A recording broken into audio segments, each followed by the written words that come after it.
Chapter 1. Victoria Miller, known as Toria to her friends, needed to escape. There was something wrong, and she needed out of Beckham, Massachusetts. She'd spent her life working for the local mercantile, but all of a sudden, the owner, Sebastian Pinochle, was making advances. His wife had died a short time before, and he was on the prowl for someone willing to take on the raising of his 6 children. Toria was not going to be that someone. On her walk home from work, Sebastian followed her for the 3rd time that week. "Mr. Pinochle, I'm just not interested in marrying you. I'm sorry, but I don't want to raise someone else's children." While that wasn't the real reason, telling him he made her skin crawl wasn't polite. "You're a spinster. Do you really think you're going to get a better offer at your age?" Toria lifted her chin high. It was true she'd never married, but it wasn't because she'd never had an opportunity. She had been the most sought-after girl in town not all that long ago. She was only 32. She had plenty of childbearing years left, and she could marry if she decided she wanted to. There just weren't any unmarried men her age who appealed to her. Why was that a crime? "Whether I get a better offer or not, I'm not going to marry you. I'm perfectly content with my life the way it is." While that wasn't completely true, he never needed to know differently. She wasn't unlike other women. She wanted a husband and children, just like everyone else. He just wasn't on her list of men who would be acceptable as husbands. He made a face. "You always thought you were better than everyone else. I remember how you treated my Abigail. Like you were so much better than she was. She told me to fire you a dozen times. I should have done it then. I'm good at my job, Mr. Pinochle. There's no reason for you to fire me." And there was nothing she could do if he did. Most businessmen in town preferred to employ men anyway, thinking that they needed to be able to feed their families. Women weren't seen as breadwinners. "I'll let you stay on, if you'll think about accepting my suit." As he said the words, he slowly backed her into an alley where no one could see him. He grabbed her wrists tightly in his hands and pulled her toward him. "Let go of me." Toria struggled in his embrace, trying to get away from him. "Help me," she screamed. A man hurried into the alley, grabbing Sebastian by the shoulder and knocking him into the wall. "Are you all right, ma'am?" Her savior was a giant of a man, with blonde hair and blue eyes. "I'm fine." She watched as Sebastian stumbled away. "I have a feeling I'm no longer employed by that scoundrel, though. I'm Bernard Tandy. Can I help you?" "Oh, you work for Elizabeth." "I'm her aunt, Toria. I think it's time for me to pay her a visit." Bernard gallantly offered his arm. "Any aunt of Elizabeth's will always be able to avail herself of my services. I'll escort you to her home." Toria took his arm gratefully, wondering why she trusted this man so much and Sebastian so little. "Thank you. Since I'm now an unemployed spinster, I'll need to talk to Elizabeth about finding me a husband out west. I'm not going to stick around this town any longer than I need to. That was too close for comfort for me." He nodded. "I think you're making a wise choice. In fact, if I recall correctly, Elizabeth might have just the man for you." "Do you think? Are there often gentlemen who are a little bit more seasoned looking for wives?" Bernard laughed at her careful wording. "There are, and it's infrequent that we have brides just right for them. I'm sure we can have you on a train out of here very soon. I've just returned from investigating several men out west. There was a man in Colorado who I believe would be a good match for you, but I can't say for certain. Elizabeth is the one who expertly matches people. I just make sure none of our brides get hurt." "Well, you've certainly helped me today." Toria's heartbeat was slowly returning to its normal tempo. "I don't know what would have happened if you hadn't stumbled upon us when you did." She shuddered, unable to stop the visions of Sebastian forcing a kiss upon her out of her mind. "I promise you will be all right. I'll even go so far as to offer you a place to stay until you're ready to leave. Elizabeth would be offended if I didn't make sure her aunt was taken care of." They'd reached the big house on Rock Creek Road where her niece lived and ran a business as a matchmaker. Bernard opened the door and led her right back to the last door on the left. "Elizabeth?" I found your aunt, and she'd like to speak with you. Elizabeth got to her feet, hurrying over to hug Toria. He found you? What does that even mean? I'll allow you ladies to talk while I fetch some tea and cookies. I have a feeling sugar will be good after what your aunt just experienced. Bernard closed the door behind him, leaving them alone to speak. Elizabeth led Toria to the sofa and sat beside her, holding her aunt's hand in hers. Tell me what happened, Aunt Toria. Toria sighed. She would have spared Elizabeth the entire story, but it appeared Bernard wasn't going to let that happen. My employer's wife died a few months ago, and he's been trying to convince me to marry him ever since. His wife was not a happy woman, and it's my belief that she took her own life, though Mr. Pinochle denies it. Anyway, I have no desire to marry him, speak with him outside work, or even look at him, if truth were told. I can understand that. The heart wants what it wants, and nothing else. Elizabeth's eyes lingered on the door Bernard had closed just moments before. Toria understood immediately. Well, Mr. Pinochle has taken to following me home from work and demanding I marry him. Today he forced me into an alley and grabbed me. I screamed, and your Bernard came to my rescue. He's not my Bernard. The look in Elizabeth's eyes told her aunt that Elizabeth wished he was hers, though. It was startling to realize that even beautiful young ladies had trouble with love at times. Toria had simply never found a man who was worth giving up her freedom for. Elizabeth had found the man she wanted, but she didn't feel she could act on it. I think he could be if you wanted. Toria shook her head. I'm sorry for saying that, Elizabeth. It's not my place to meddle in your life. I'm here because I'm hoping that you can find me a husband out west. I'm afraid that Sebastian is going to do something stupid if you don't, and I'm more than a little certain that I lost my job today when Bernard defended me. Elizabeth sighed. You're probably right.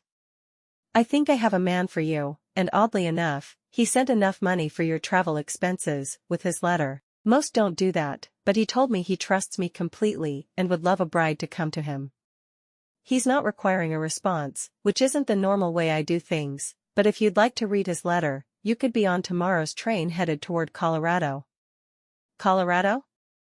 Toria thought for a moment about what she'd heard about the new state. I think I'd enjoy living there. The photographs I've seen are beautiful. It's a beautiful place, from what I've heard. Of course, I've rarely left Beckham, and have never left Massachusetts, so what can I say about it? Elizabeth walked over to her desk and found the letter. Please read over it and let me know if you're interested in marrying Mr. Jackson. Toria accepted the letter, a little afraid of what she'd find. Of course, almost anything was better than staying there and being continually bothered by Mr. Pinochle. Dear potential bride, I hope you'll read this letter carefully and determine that I'm the man you wish to spend the rest of your life with. My name is Mortimer Jackson, and I'm a widower. I live in the town of Creede, Colorado. I lost my wife Grace some time ago, and I find my life just isn't complete without a woman at my side. I own and run a mercantile along with my son John, who is 19. I'm 43 years old. I like to take long walks, and I adore fresh-baked bread. If you enjoy cooking and would be willing to help out in the store on occasion, you are definitely the bride for me. I would rather have a woman who is a little older than most brides. I'd say a minimum age of 30 would please me. I don't mind if you have children with you, because I've always adored children, though my wife and I only had one. If you are interested, please send me a telegraph and come to me. I don't stand on ceremony, and I'd love it if you just arrived in town. Yours, Mortimer. Toria blinked twice and read the letter twice more. He sounds like a good man. Has Bernard investigated him yet? Elizabeth nodded. He just returned from a trip looking into him and a couple of other men. He seems like a good, upstanding citizen. People say that he loved his wife to distraction. Toria looked at the letter and then at her niece. Could I leave on tomorrow's train? Elizabeth grinned. You certainly could. I'll have Bernard escort both of us to your boarding house, and we'll pack up your things. I can ship anything that you can't take on the train with you. I'd like that a lot. When can we go? Let's have the cookies and tea Bernard is fetching for us, and then we'll go over to your place to pack. While we're packing, I'll have Bernard send a telegram to Colorado and buy a train ticket. He said there's a station that goes right into the town, so you won't even have to worry about taking part of the trip by stagecoach. Toria reached out and took Elizabeth's hand in hers. Thank you so much for helping me. I should be helping you, not the other way around. You have always been my favorite aunt. I'm so pleased I can be instrumental in you finding your place in this world. Mortimer looked up as Beatrice and Arthur Jameson walked into his store early Monday morning. I brought your daily baked goods, Beatrice announced with a smile. She was holding their baby, while Arthur carried the food. Looks like you brought me a baby, not baked goods, Mortimer said with a laugh. He genuinely liked Beatrice, thrilled that she'd come along and married his friend. I brought you cookies, bread, and pies, Arthur said with a smile. And a telegram from Massachusetts. Mortimer's eyes widened. Already? I'd thought it would take years for the matchmaker to find someone who would be happy with an old goat like me. Arthur carefully arranged the baked goods before digging the telegram out of his pocket and handing it to his friend. It might be time for you to clean your house really well to get ready for a bride, he said with a wink. Mortimer smiled. Beatrice, would you know of anyone who would be willing to clean my home and make it wife-ready for a good wage? I'd pay a whole $1 to have it spick and span when my new bride arrives. Beatrice thought for a moment. I'm sure I could find someone. When do you need her by? Mortimer frowned. I guess I should quit putting my cart before the horse. I'll read the telegram so I can answer that. His laugh filled the mercantile. He had no problem laughing at himself, and was pleased to have a reason to laugh at all. He unfolded the paper and read the short message. Sending you bride stop name is Victoria stop arriving November 11th stop. She'll be here next week. Mortimer wanted to dance around the room. It had been so long since he'd had the help of a sweet wife. He couldn't wait until she arrived. Her name is Victoria. I wonder if she'll mind if I call her Vicky. Beatrice and Arthur exchanged glances. I'll have someone here to clean on Monday. Will that work? Beatrice asked. The 11th was Wednesday, and it might take more than a day. Mortimer's nodded eagerly. I'd like all my laundry to be done and the house to be spotless. Beatrice frowned. Would you be willing to pay for a couple of days? Or do you think it can all be done in one? She thought her friend, Hannah, who had been one of the abducted women, would be pleased to get a little extra money. Her stethoscope had been stolen during the kidnapping. He shrugged. 2 days is fine. They can work a whole week if they need to. I'm not a rich man, but I'll gladly pay that much to make my new wife happy as soon as she arrives. Arthur shook his head. I'm really glad she's coming so soon, Mortimer. I do hope you'll be happy together. The way I see it, happiness is something that you work toward. You can choose to love someone, or you can choose to be annoyed by them. I will choose to see the good in what she does, and we'll be happy together. I hope it's that simple for you. Arthur looked over at Beatrice. Are you ready to go? I am. We need to get little Sally home. It's supposed to snow today, and I don't want her out in the elements after her earache last week. She smiled at Mortimer. I will have someone here by the end of the week to start on your house. If you want any particular baked goods, I'll make them happen for you. Thanks. Both of you. Mortimer watched them go, closing his eyes and daydreaming about his bride. In his mind, she looked just like Grace. A tiny little blonde with green eyes and a smile that lit up the room. What else could she look like? Surely God was going to make up for taking his bride by giving her back to him. John hurried into the store. Sorry I'm late, Dad. I overslept. Mortimer shook his head. If you spent less time in the saloon and more time at home, you wouldn't oversleep. John shrugged. You said I couldn't carry on that way as long as I lived under your roof. I don't live under your roof anymore. True. Listen, son, I have a mail-order bride coming next week. I'm hoping she'll be willing to help out in the store some. You're replacing Mom? Mortimer sighed heavily. I wouldn't say I'm replacing your mother. I would say it's moving on. Grace never would have wanted me to be alone. John shook his head, looking angry. I'll get to work, then.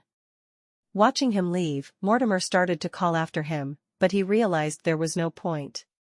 John wouldn't accept anyone who was taking the place of his mother. Toria sat nervously in her seat, wishing she was already in Colorado. Elizabeth had gone with her to the train station and had given her a speech about making sure she didn't stay with a man who was unkind, surprising Toria.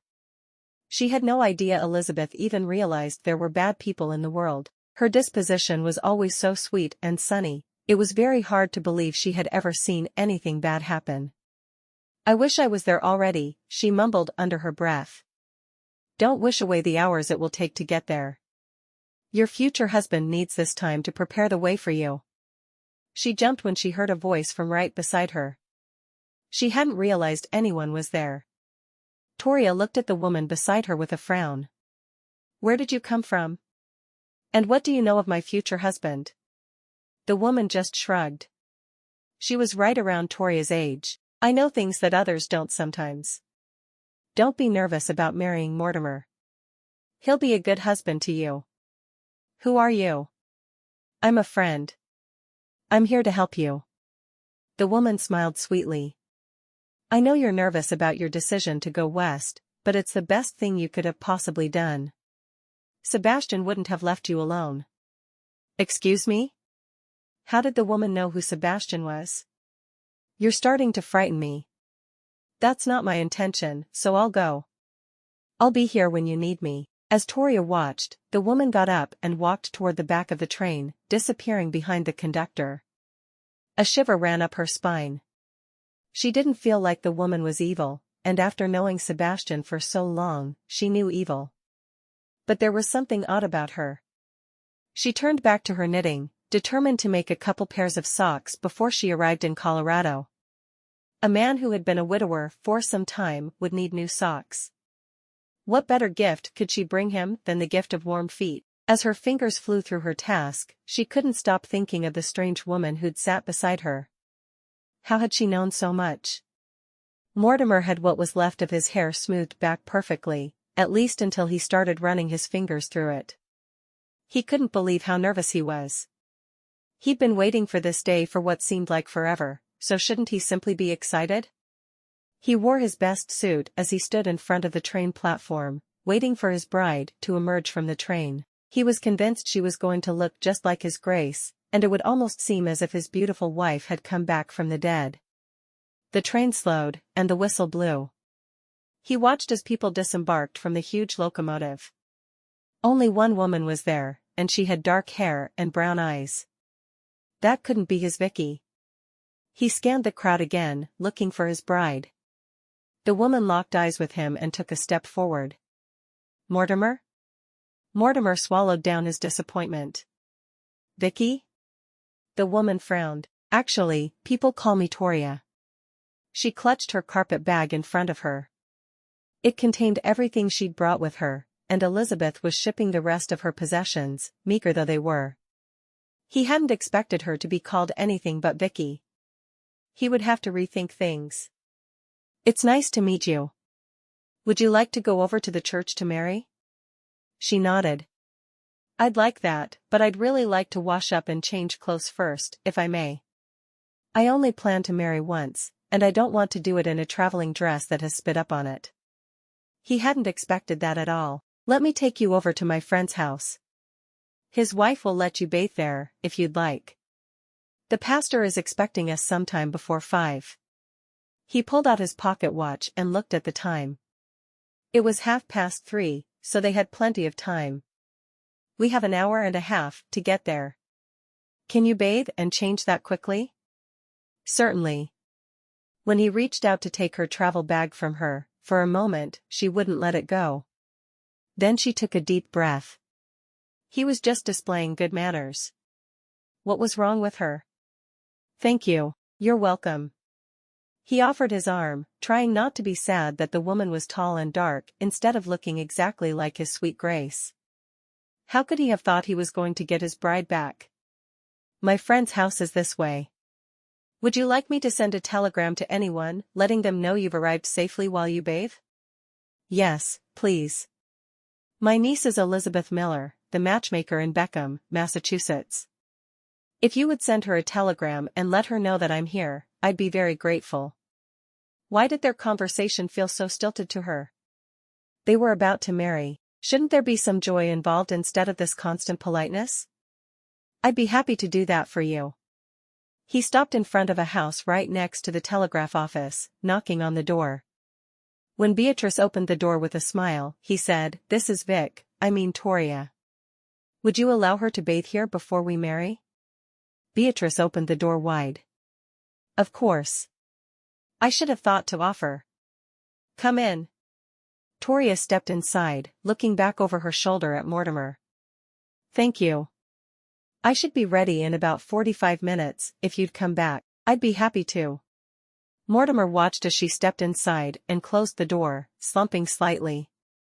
It was going to be harder to love her than he'd thought, but he knew he could make it work. Chapter 2. Toria was relieved to see Mortimer leave for a few minutes. He seemed like a nice enough man, but he also seemed disappointed in her, and she wasn't sure why. She knew she was relatively pretty, and she had no warts on her nose. Surely there was something she was missing and didn't understand. Beatrice hurried into the kitchen and Toria followed helplessly. If you want to take a full bath, it will take a few minutes to heat the water. If you're willing to just take a sponge bath, I can have that ready in a few minutes. Toria really wanted a full bath, but she didn't want to put Beatrice out. How about if I use a bowl, but you heat enough water to wash my hair? It hasn't been washed in the 10 days since I left Massachusetts, and I'm used to washing it twice a week. It was one of the luxuries of living in a boarding house, and she was going to miss it. I'm happy to. I'll even help wash it. My baby girl is taking her nap, so you came at just the right time. Beatrice hurried to the basin and pumped some water into a huge pot. Toria pulled the clothes she'd brought to marry in, a simple skirt made of blue linen, and a frilly white blouse, out of her bag. Before she even asked, Beatrice put her iron on the stove to heat. Thank you. I appreciate being able to clean up before I marry. It's not a problem, Beatrice responded. I'll even iron your things for you while you wash. Thank you. Mortimer was so excited about your arrival. My friend, Hannah, cleaned his house for you, so it would be perfect when you arrived. He offered to pay her, but she wanted a stethoscope in exchange for the work she did. It was an odd request, but they were both happy in the end. Toria smiled at that. If he'd been as excited as Beatrice said before she'd even arrived, surely she was mistaken about his disappointment upon seeing her. Beatrice handed her a bowl, and she took it gratefully. Thank you. Go into my room to change. It's just to the right. Put your nightgown on when you're done, and I'll be pressing this. Then we'll wash your hair. I'm so happy you're finally here. Mortimer needs a good wife, and just by talking to you, I can see you'll be just that. Beatrice's happy chatter made Toria feel a little more comfortable about the situation. She hurried into the bedroom and removed her dress, washing everywhere. When her hair was washed, she knew she'd feel like a new woman. 30 minutes later, she was dressed and Beatrice was brushing her hair dry in front of the fire in her parlor. Thank you so much for helping me get ready. It's not a problem at all. I have a feeling we're going to be good friends, and a woman can never have too many friends in a town like Creede. What does that mean? Was there something wrong with the town she didn't know about? It's getting to be a better place every day. When I first arrived, there were women who went missing. They were all found in a cellar, and half the town burned down. They were being taken and held so they could be forced to be saloon girls. Saloon girls? That's terrible. Beatrice nodded. It is terrible. I will say, those missing women have become some of my closest friends. The town is working on rebuilding. Did they catch the man responsible for the kidnappings? Yes and no. They caught one of his henchmen, but the man who hired him has been freed. His uncle has a great deal of money, and our sheriff is easily bribed. Hopefully the townspeople will find a way to replace him soon. That's terrible. Are the women all right? They are. They're a little worse for the wear, but they're strong, and they'll be fine. I'm glad to hear it.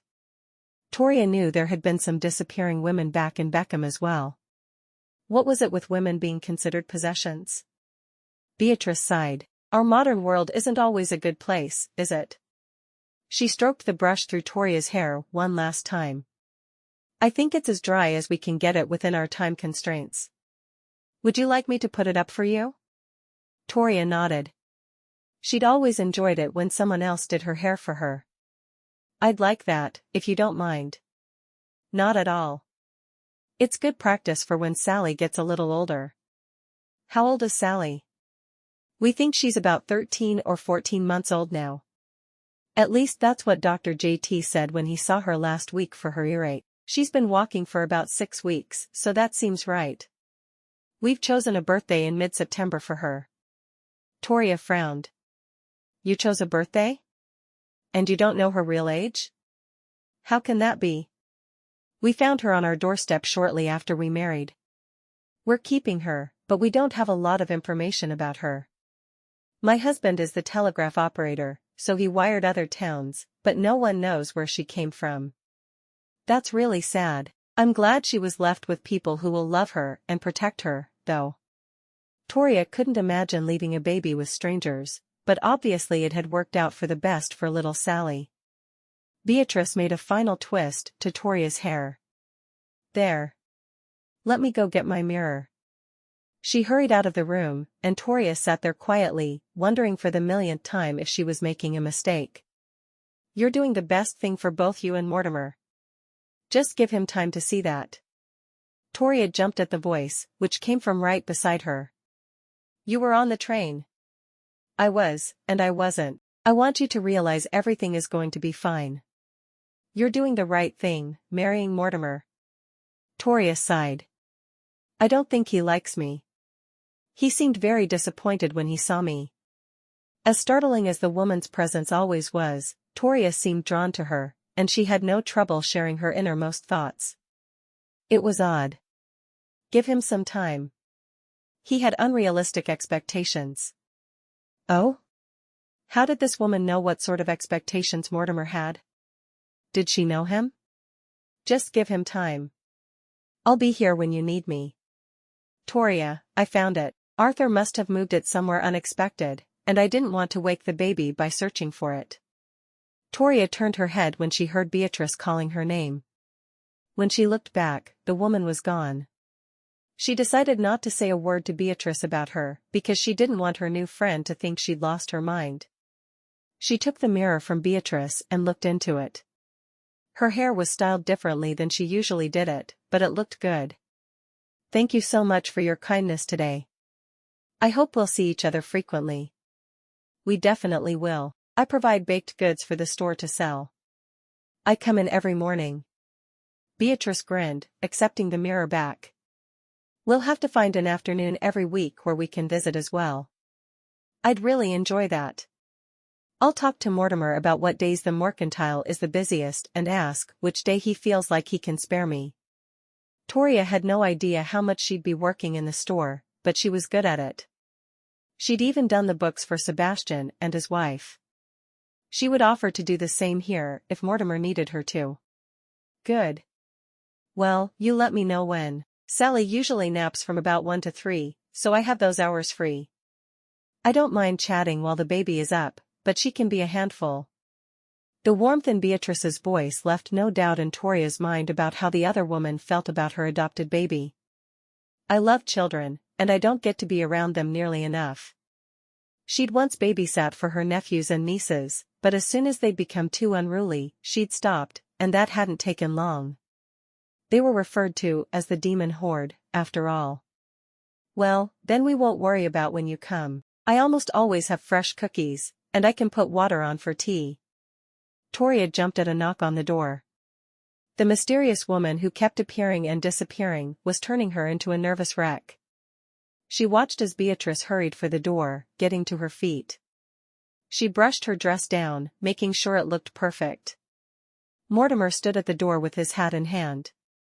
Are you ready? He asked Toria, and she nodded. He still didn't look exactly pleased with her, and she thought hard about what she could have possibly done wrong to upset him as soon as they met. Yes, just let me fetch my bag. She'd left it in the kitchen, so she hurried to get it. Thank you again for your hospitality, Beatrice. I really appreciate it. Beatrice smiled, hugging her quickly. Remember to visit as soon as you can. I will. Toria let Mortimer take her bag and took the arm he offered her. Thank you for letting me clean up before the wedding. I can't imagine how I would have felt marrying without at least washing my hair. Mortimer smiled at her, but his smile was tight. She still felt wrong to him. You look lovely. It was the truth, though not the whole truth. She'd have looked a lot lovelier if she'd looked just like his Grace. Thank you. Toria scrambled for a subject to discuss with him, not ready for silence between them. How far is it to the church? Not far. We have a new pastor here in town. He'll be the one marrying us. From his tone of voice, she gathered he didn't really care for the pastor, but he was all they had. Do you go to church regularly? He nodded. Now that we have a pastor in town, I do. I went to bachelor for church at least every other week before, but it wasn't always safe to make the drive. Why not? It's a very narrow road with a steep drop-off. Beatrice lost her parents there. Oh, that's terrible. It is. She's happy now, but she came into town right after they died and had to marry immediately. It was the only safe thing for her to do. Toria frowned. That was the second time people had mentioned safety in this town. It couldn't be that bad, could it? I'm glad she found someone who was good to her, then. She glanced up as she realized they'd reached the church. Taking a deep breath, she looked at Mortimer. It was really the first time she'd studied him. He had brown hair with a receding hairline and brown eyes. His eyes were actually very nice. Are you ready to do this? He asked. He almost sounded like he was dreading the wedding, and she wasn't really certain why. He'd sent for a mail-order bride. I am. She knew nothing about him except that he was a widower, had a grown son, and ran a mercantile. It was so little to base a lifetime on. Hopefully they would be able to spend a good amount of time getting to know one another before the wedding. Mortimer opened the door for the church and called out, Pastor Theodore, are you still here? A sour-faced young man responded from the front of the church. Yes, I'm here. Are you ready to marry? I've delayed going home to wait for you. Toria frowned. Thank you for waiting. I felt the need to clean up before I stepped into God's house. The look on the man's face changed, and he nodded. That's how everyone should be. Shall we begin? I'd like to get my bride home and show her the house. Mortimer hoped that the rest of the work had been done that day. Hannah had started Monday, and she'd worked Tuesday and Wednesday as well. It hadn't been quite clean enough for Grace when he'd left. He needed it clean enough for Grace. Toria took a deep breath, wondering again what on earth she was doing. 10 minutes later, it was all over. Pastor Theodore said, You may kiss your bride. Mortimer leaned down and brushed his lips against her cheek. He felt strange kissing someone who looked so very different than his late wife, especially in a church. Eventually, he was sure he would need to learn to treat her as his bride, but he just wasn't sure he was ready for that, even though he had been sure he was. Toria felt as if she'd been slapped in the face. Many men had tried to kiss her, but she'd been determined to save her first kiss for after her marriage. Now she was married and still unkissed. What was wrong with her that he wouldn't kiss her? After they'd left the church, Mortimer talked to her as they approached the store. Grace and I ran this store together for 15 years. She died 5 years ago. My son was angry that I was marrying someone else, even though she's been gone for so long. Now that John was out of the house, he was lonely. It was as simple as that. He shouldn't have to spend the rest of his life being lonely to make his son happy. She sounds like she was a good woman. I'm not sure I could ever take her place, so I'm not going to try. I won't be a replacement wife, I'll be more of a new helper. Mortimer looked at her, surprised at her insight into how he was feeling. I appreciate that. He led her up the stairs at the back of the store, to his living quarters. He'd thought to have her sleeping beside him right away, but he realized she'd be more comfortable with a period of time to get to know him first. He showed her the kitchen, the parlor, and then the bedrooms. There were 3 bedrooms. One had been his and Grace's, one John's, and one had been Grace's sewing room. He opened the door of John's old room and said, "Why don't you stay here for now? As we get to know each other, perhaps we'll decide it's time to share a room." Toria nodded, the tears stinging the back of her eyes. She'd talked to Elizabeth about the possibility of asking for time before consummating the marriage, but it was as if he was rejecting her before she even had the chance to discuss it. "That will be fine, thank you. The spare room was Grace's sewing room, if you'd like to use it for your own purposes." She nodded once. She wasn't sure she needed a sewing room, but she wasn't going to say that just yet.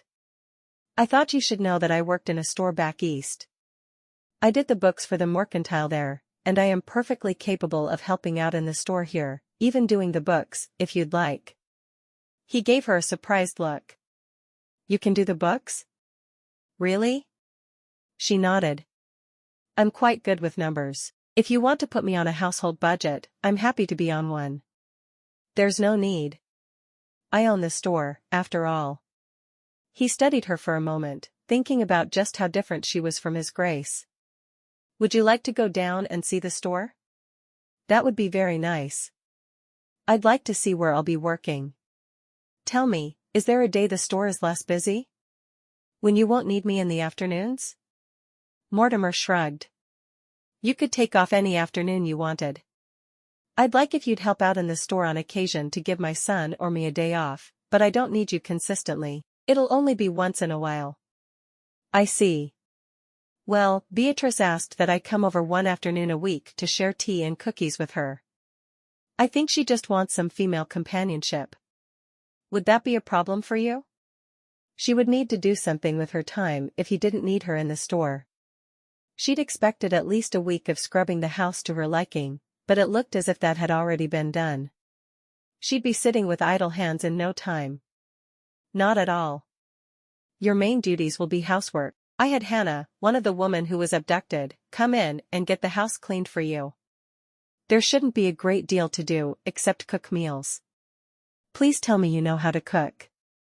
So far, everything about her had been different from his Grace. He hoped they had this one thing in common. "Yes, of course. I enjoy cooking a great deal. I know in your letter you mentioned your love of fresh baked bread, and I will make sure to always have fresh bread on hand. And if you want me to bake extra for the store on top of what Beatrice bakes, you just let me know. I would be happy to help." His Grace had been able to cook, but she was a loss at baking. Maybe this woman would be suited for him after all. He pushed open the door to the mercantile, walking in to show her the space. "I put Beatrice's baked goods over here, and as you can see, we're already out for the day. She made 4 dozen cookies, 6 loaves of bread and 2 pies today. If you feel like you can bake anything to add to what she brings in, it will be greatly appreciated." "I'll do my best, then. Is there food in the kitchen now, or should I make some selections for supper?" She saw that he had a cabinet that was kept cold with blocks of ice like they'd had in Beckham. She could easily choose anything necessary for a good meal there. There are only a couple of hours until supper time. Just choose something to cook, if you will. Mortimer looked over at John. "Come over here and meet Toria."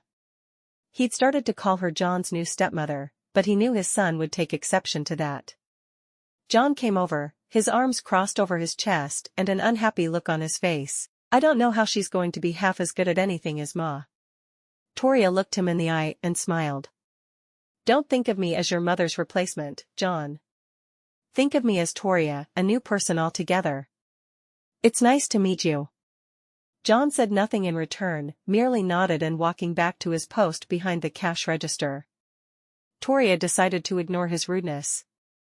Instead, she walked over and chose some chicken for supper. She assumed everything else she'd need would be in the house. It was only the perishable items she'd have to purchase often. She carried the chicken back to Mortimer. "I'll turn this into supper, if that works for you." Mortimer was still frowning at John. He wasn't any happier about having someone other than Grace there than his son was, but at least he wasn't being rude about it. That's fine. He went to the cash register and rang up her purchase as he watched her leave. Toria carried the chicken up the stairs she'd gone down with Mortimer just minutes before. As soon as she got upstairs, she put a pan with some oil in it on the stove, heating the oil. Then she rolled the chicken in flour before dropping it into the oil. She found a supply of potatoes, and she carefully peeled enough to feed a small army. There was no time to make fresh bread that day, but she'd make some biscuits. She knew it would please him. As soon as everything was cooking and she had a break, she sank into a chair at the kitchen table, buried her face in her hands, and wept. Her husband was disappointed in her, and he barely knew her. Her new stepson showed only derision. What had she done to deserve this? She only gave herself 5 minutes to give in to self-pity, believing that no one should whine about their lives for more than 5 minutes a day. If you spent more time complaining than that, you were giving in to your life as it was, and not working to make things better. She carefully flipped the chicken before going into her room and changing into a day dress and pulling an apron on over it. She should have done that before starting to cook, but she'd worried that supper wouldn't be finished in time. Thankfully she'd not made a mess of herself. Hurrying back into the kitchen, she searched through exactly what ingredients he had, and she found she had everything she needed to make a cake. There was nothing to frost it, but she could use brown sugar and butter and make a caramelized topping that should suit her husband just as well. Chapter 3. By the time Mortimer had finished scolding John for the way he'd treated Toria, it was time for him to go upstairs for supper. He knew he was being a bit hypocritical, because he didn't have strong positive feelings for his new wife either, but he still wasn't about to allow his son to disrespect her. When he stepped into the kitchen, his nose was pleased by all of the different smells competing for his attention. "This smells delicious." Whether she was exactly what he was looking for in a wife or not, she could cook. That was one of the main reasons he'd felt he needed a wife. "I'm going to go change out of my Sunday best for supper. I'll be right back." As soon as he'd disappeared, Toria had let her face fall. He'd said nothing about anything but the food she was cooking. Maybe he wasn't looking for a companion after all. His comment in the letter about liking to take long walks had made her think that he wanted a wife to love, not just someone to do the chores. She had supper on the table before he returned from his bedroom, wearing just some casual slacks, suspenders, and a white shirt. "You've really outdone yourself, Toria. You were thinking of me as Vicky before my arrival, weren't you?" she asked, her voice soft and husky as if she'd been crying. He eyed her carefully, but didn't see a trace of evidence of tears. When his Grace had cried, you could tell she'd been crying for hours and hours later. "I did. I'm sorry that I didn't realize your nickname." "Don't worry about it. I'd rather not be called Vicky, but take your time adjusting. It's not a big deal to me. I've answered to Victoria for many years." She poured them each a glass of water, setting his on the table in front of him. She added the plate of biscuits she'd made to the middle of the table, before sitting down beside him. "I didn't have time to bake bread today, but I thought you might be happy with some biscuits." He smiled, nodding at her. "Everything looks wonderful, and I'm almost as partial to biscuits as I am to fresh-baked bread." "You'll have fresh-baked bread tomorrow," she said softly. Maybe he wasn't pleased with her so far, but there was no reason she couldn't change his opinion. Her mama had always told her that the way to a man's heart was through his stomach. This man seemed to set great store in eating special things that pleased him, so she would just have to see if her mother was right. "Thank you for caring about my tastes in food. It's my job as your wife." Toria watched as he served himself, passing the dishes to her after he got his portion of each. "May I say a blessing over our meal?" He'd not thought to ask for a Christian wife, but he could see he'd found one. How had he forgotten something so fundamental? After the prayer, he took a bite of his mashed potatoes and gravy, his eyes widening in surprise. "This is delicious. I got the impression from your letter you wanted a wife who could cook." It was one of the reasons she'd agreed to marry him. She knew she had a skill that she would be bringing into the relationship that he needed. He frowned. "You're everything I asked for, aren't you?" She nodded. And I'm not quite sure why that displeases you, but I can see it does. He sighed. It's not that you displease me. I think you're a beautiful woman. I don't know you. He looked down at his plate for a moment, deciding he needed to confess what was really bothering him so he could get it off his chest. The truth is, I was hoping for a bride just like my late wife. She was a petite blonde. When I saw you standing on the platform, I was sure the wrong woman had been sent to me. That's not fair to you at all, so I'm going to do my best to get those ideas out of my head and be happy with the beautiful woman God has sent me. Is that really what your disappointment was? He nodded. That's everything that upset me upon seeing you. I know it's silly, but that's how I felt. He took a bite of his fried chicken, closing his eyes as the flavors washed over his tongue. Tell me why you responded to a letter for a mail-order bride. Looking at you, I can't imagine that you would have trouble finding a husband. Toria shrugged. I had some offers, but none seemed right to me. I've been working for several years at a mercantile in town, and the owner's wife died a short while ago. As soon as she was buried, he started chasing me around, telling me that I needed to marry him and help him raise his 6 children. Now I have nothing against children, but I did have something against him. Quite frankly, he made my skin crawl. There was no way I could marry him. When he trapped me in an alley, I screamed for help, and my niece's butler heard me yell. He rescued me and took me straight home to Elizabeth, who showed me your letter. It's as simple as that. Did you think about trying to get another job? After Sebastian fired me, I knew there was no way anyone else in town would hire me. She shrugged. It's time I married anyway. I've always wanted children, but I've only ever had my nieces and nephews, and no one would want to claim those children. Mortimer widened his eyes. Why do you say that? They were referred to as the demon horde, because they were always in some sort of trouble. No teacher lasts more than a semester because the demon horde frightens them off. If you're driving down the road and you have a rotten apple hit you in the head from the highest tree, one of the demon horde is in that tree throwing apples at you. He grinned. They sound like a lively bunch. Toria simply shook her head. Lively doesn't begin to describe the demon horde. Elizabeth was a very well-behaved child, along with her sister Susan. The next 2 boys who come after them were well-behaved. It's the youngest 10 that people need to avoid if at all possible. Sounds like they were children who wanted to be allowed to play. Play pranks, you mean? Toria sighed. I stopped babysitting them, and I don't even regret it. John was always very well-behaved before Grace died. Once she died, he changed. There was never a school here, but she'd taught him at home until she got so sick. She died within 2 months of her first symptoms. After that, John started to come to work with me every day. He didn't particularly like it, and he always blamed me for his mother's death. Why? What does he think you could have done? I shouldn't have moved us out here to a place where there was no doctor, you see. That's why it's my fault. Without thinking, Toria reached out and covered his hand with hers. I'm sorry. I hope you realize that he's being unfair. I do realize it. Sometimes it helps, and others it doesn't. He shrugged. I have some of my own guilt for not being close enough to a doctor to save her. I think I probably would too, though I don't think you should at all. People get sick and die sometimes.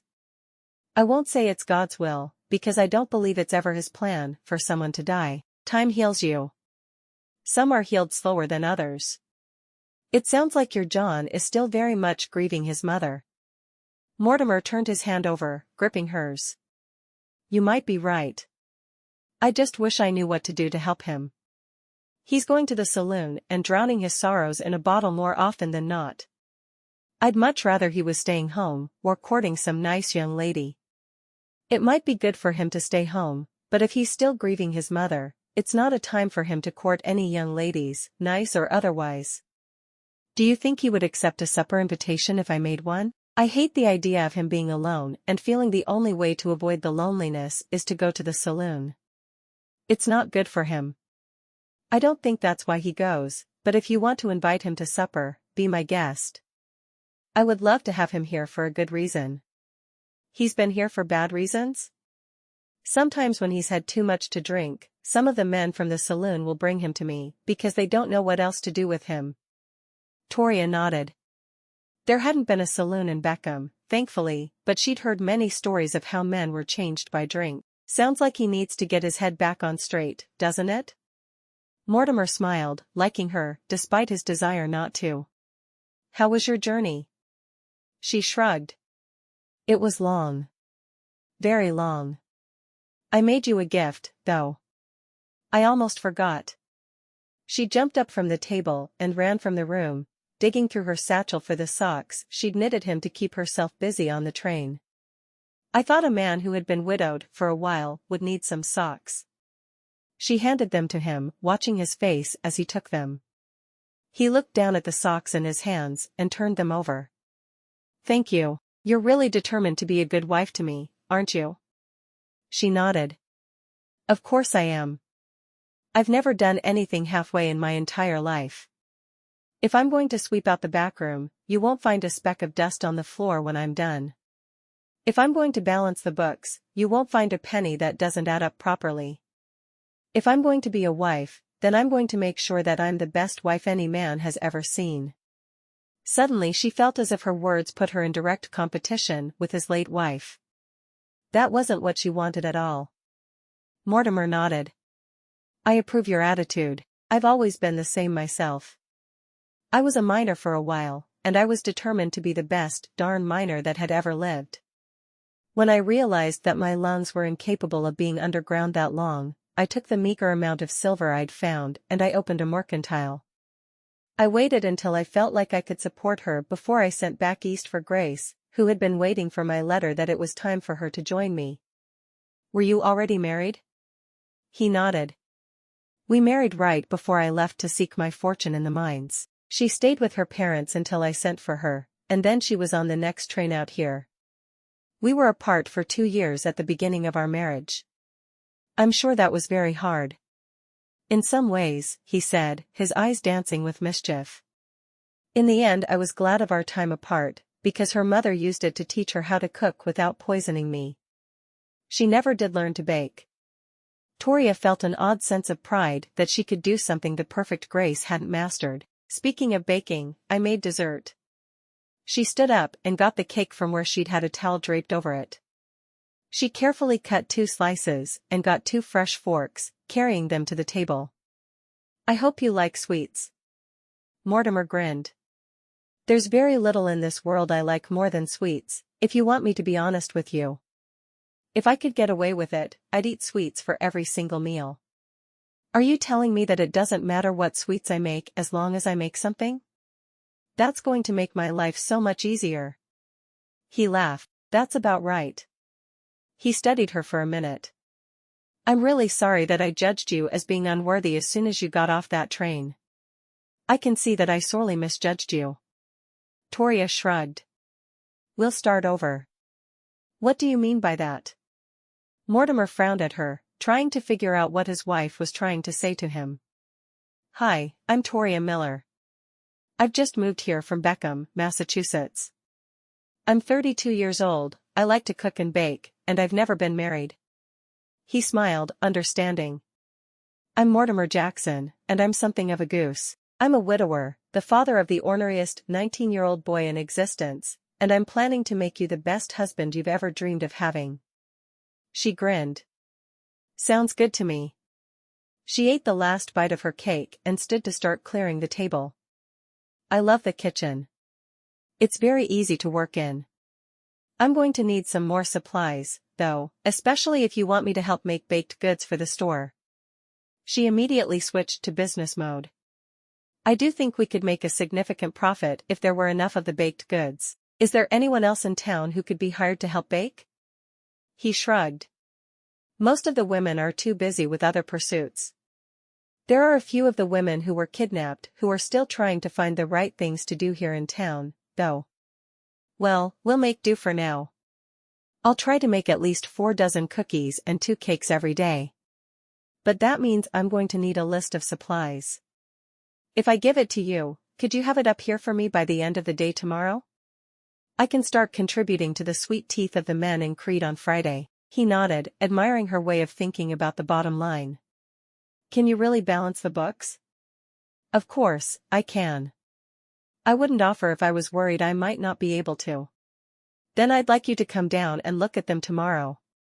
I have a hard time remembering exactly how much I owe Beatrice, because she bakes her cookies on consignment.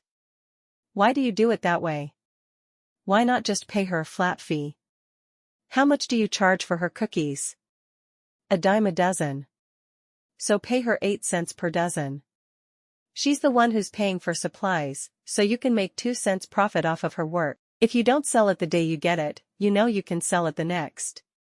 Make it easier on both of you by just paying her as soon as she brings her baked goods in. Mortimer frowned. I didn't think of that. In the beginning it made sense to do consignment, but now you know you're going to sell everything daily. The old arrangement isn't necessary any longer. What exactly did you do in that store back in Beckham? She laughed. I was officially a sales clerk, but I did absolutely everything. Sebastian did very little, and I kept the whole store going. His wife, God rest her soul, was usually dealing with children or she would work the cash register. I ran the store, and everyone in town knew it. Well, then, I'm going to need to listen to your ideas about how I can make my store better, aren't I? He was surprised to find that he liked the idea of having a wife who was an active partner in his store. Grace had done little more than watch the counter if he was ill. Toria was competent enough that she could run the store without him, from the sound of it.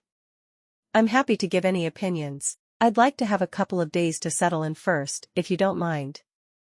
She poured the water she'd set on the stove before they sat down to eat into the basin. Do you like to play cards? I have been known to enjoy a game or two. Maybe after supper, we could play a game of cards. Or chess, if you have it. Mortimer looked at her, a slow smile spreading across his face. You play chess? I do. I've always enjoyed it a great deal. Then by all means, let's play chess once the dishes are done. He had no feelings for her other than admiration and friendship, but perhaps love could grow from that. When he'd received the telegram that she was coming, he'd been determined to choose to love her. Now that she was here, he was happy for friendship that may build into more. Even if it didn't, he had what he'd wanted. A companion who could help in the store and keep his house for him. What more could a man ask for? When Toria set out the following afternoon, it was more to explore Creede than for any other reason. She knew that Mortimer didn't find the place to be perfectly safe, but she'd head over toward the telegraph shop and Beatrice's house anyway. She could see her new friend, learn a little about the town, and perhaps meet some new people along the way. She knocked on the door of Beatrice's at precisely 1:30, knowing her friend had said that was when the baby napped. Beatrice opened the door, a big smile on her face. Come in. I have some friends here, and we're all having tea and cookies. You must join us. Oh, I couldn't interrupt your time with your friends. Yes, you can. You're my friend, too. Come into the kitchen. When Toria walked into the kitchen, she saw 3 ladies sitting at the table. This is Toria. She married Mortimer from the mercantile yesterday. She's a mail-order bride from Massachusetts. Toria was embarrassed that she'd been introduced as a mail-order bride, but she fought the urge to explain why she was there. There was no shame in what she'd done. It's nice to meet you all. A fresh-faced young lady with a Scottish lilt to her voice said, I'm Millie. My brother is the pastor at the church in Bachelor, which is the next town over. These are my friends, Sophia and Marta. Sophia just married the man who runs the livery, and Marta is recently married to a rancher outside town. Sophia and I were on our way to see Beatrice this morning, and we ran into Marta at the mercantile. We had to bring her along. Toria nodded. It's nice to meet all of you. There were only 4 chairs around the kitchen table, but Beatrice brought in another. Thank you. Beatrice hurried and got a cup of tea for Toria, along with some cookies. Mortimer told me this morning that you've changed how I'll be paid. That's going to be much easier for me, so thank you. Toria smiled. He's also asked me to help you with the baking. Well, not help you with it, but do more so he has more to sell, because your cookies are in such high demand. It will help me out a lot if you take on some of the baking. It was all right until Sally started walking, but now she's into everything. I have half a mind to use a bedsheet to tie her to a chair so she'll stop escaping. The others laughed, knowing that was something sweet Beatrice would never do. You might need to use a couple of chairs on their sides to pen her into the parlor, Marta suggested. Now that my youngest is crawling, I've had to do that a time or two. I trip over her otherwise. As Toria sat back and listened to the women talk about their days and their struggles, she came to a conclusion that had never even occurred to her before. Women all over, whether in the West or the East, went through the same basic struggles. As soon as she realized that, she felt as if she was part of the group, and she enjoyed the conversation a great deal more. Knowing she was just like them and they were just like her made all the difference in the world. Chapter 4. After a lovely visit with her new friends, Toria walked the short distance to the mercantile. Mortimer glared at her as she walked in. Where have you been? She frowned. I walked down to Beatrice's and had tea with her and some other ladies. You told me last night you didn't mind if I went to her house for tea anytime. Yes, but you should have told me. I forgot something after lunch, and I went up to get it, and you weren't there. I was worried. He hadn't really forgotten anything. He'd wanted to spend a few more minutes with her, which was what had upset him. When he'd gotten upstairs, she was gone. Please let me know when you're leaving, even if you just write me a note, so I know where you are and when you should be back. The kidnappings are too recent in our past for me to feel like you're safe. Toria rubbed the back of her neck. She wasn't used to having to check in with anyone, but she had wanted to marry, and having someone worry about you was supposed to be one of the good parts of marriage. I'm sorry, Mortimer. I'll make sure I leave you a note the next time I leave impulsively. She'd spent the morning doing her laundry, and she'd made bread and put a pot roast in the oven. She'd needed some time to just breathe in the fresh air. I didn't mean to worry you. He nodded. I'm sorry I got upset with you. We hadn't discussed you leaving a note before, and there's no way you would have known I'd get so nervous. She smiled at him timidly, hoping they were all right now. She didn't want there to be tension in their burgeoning friendship. It was odd to think of their marriage as a friendship, but at this point in time, that's all it was. He had no feelings for her, and she had no feelings for him. Hopefully that would change, but right now, there was nothing. If you want to invite John to supper tonight, I've made plenty. Mortimer smiled. Thank you. I'll ask him. Toria spent a few minutes wandering around the store, looking at the displays and thinking of ways things could be set up better. I made the list of things I need for baking for you, she told him after she'd walked around the entire store, making many mental notes. She handed him the sheet of paper. If you want to, go ahead and gather these things up, and I'll have John deliver them. That's one of his jobs around here. He makes the deliveries. Toria loved the idea that she could buy just about anything she wanted. Even when she'd worked at the store in Beckham, Mr. Pinochle had always been stingy about what she could take. Even if she was offering to purchase it at full price and not use her discount, he would get angry saying they needed everything for real customers. He'd never been pleased when she'd purchased anything. Once she'd made a little pile at the register, Mortimer rang it all up and pulled the money from his own pocket to pay for it. I know it's strange that I do it this way, but I'm worried that I'll lose track and not be able to get my register to balance, and that makes me a little crazy at the end of the day. She laughed.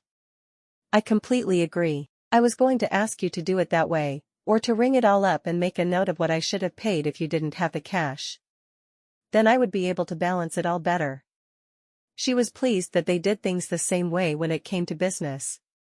At first glance, they had so little in common, but the more time she spent with him, the more she realized they really were alike in many ways. After she'd gone back up to their home, she thought more about the relationship she had with her new husband. They still had never kissed. They'd never really even held hands, except when she was trying to comfort him the night before. She hoped they weren't doomed to a loveless marriage, but maybe things would change between them. John was up a few minutes later with the things she'd chosen from the store. Do you need help putting things away? Dad said I had to ask. I appreciate the offer, but I'd rather arrange things myself. Are you coming for supper? John shrugged. Why should I? Because I'd like to get to know you a little better.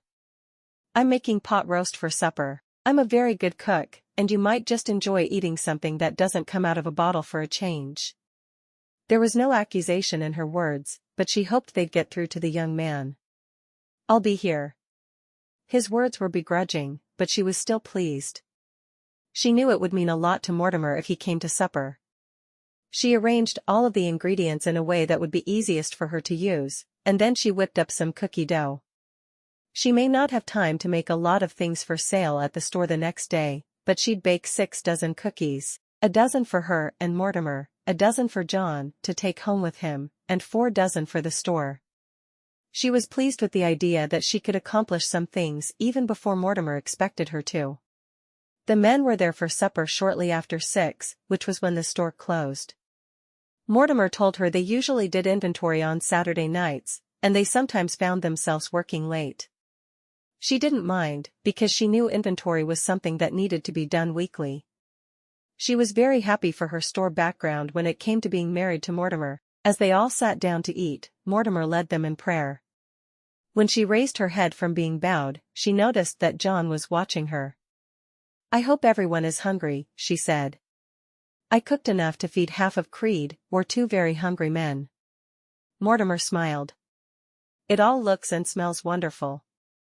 Thank you for cooking for us, Toria. She noticed that her name flowed off his tongue much more easily than before.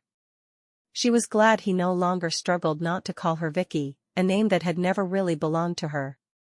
Did anything interesting happen at the store today? She asked. Mortimer told a quick story about how Hannah had cleaned for days to earn her stethoscope, and he'd told her it would be in that day. When she'd come in that afternoon to claim the reward for her work, she had been very emotional when she'd actually seen it. I loved my stethoscope.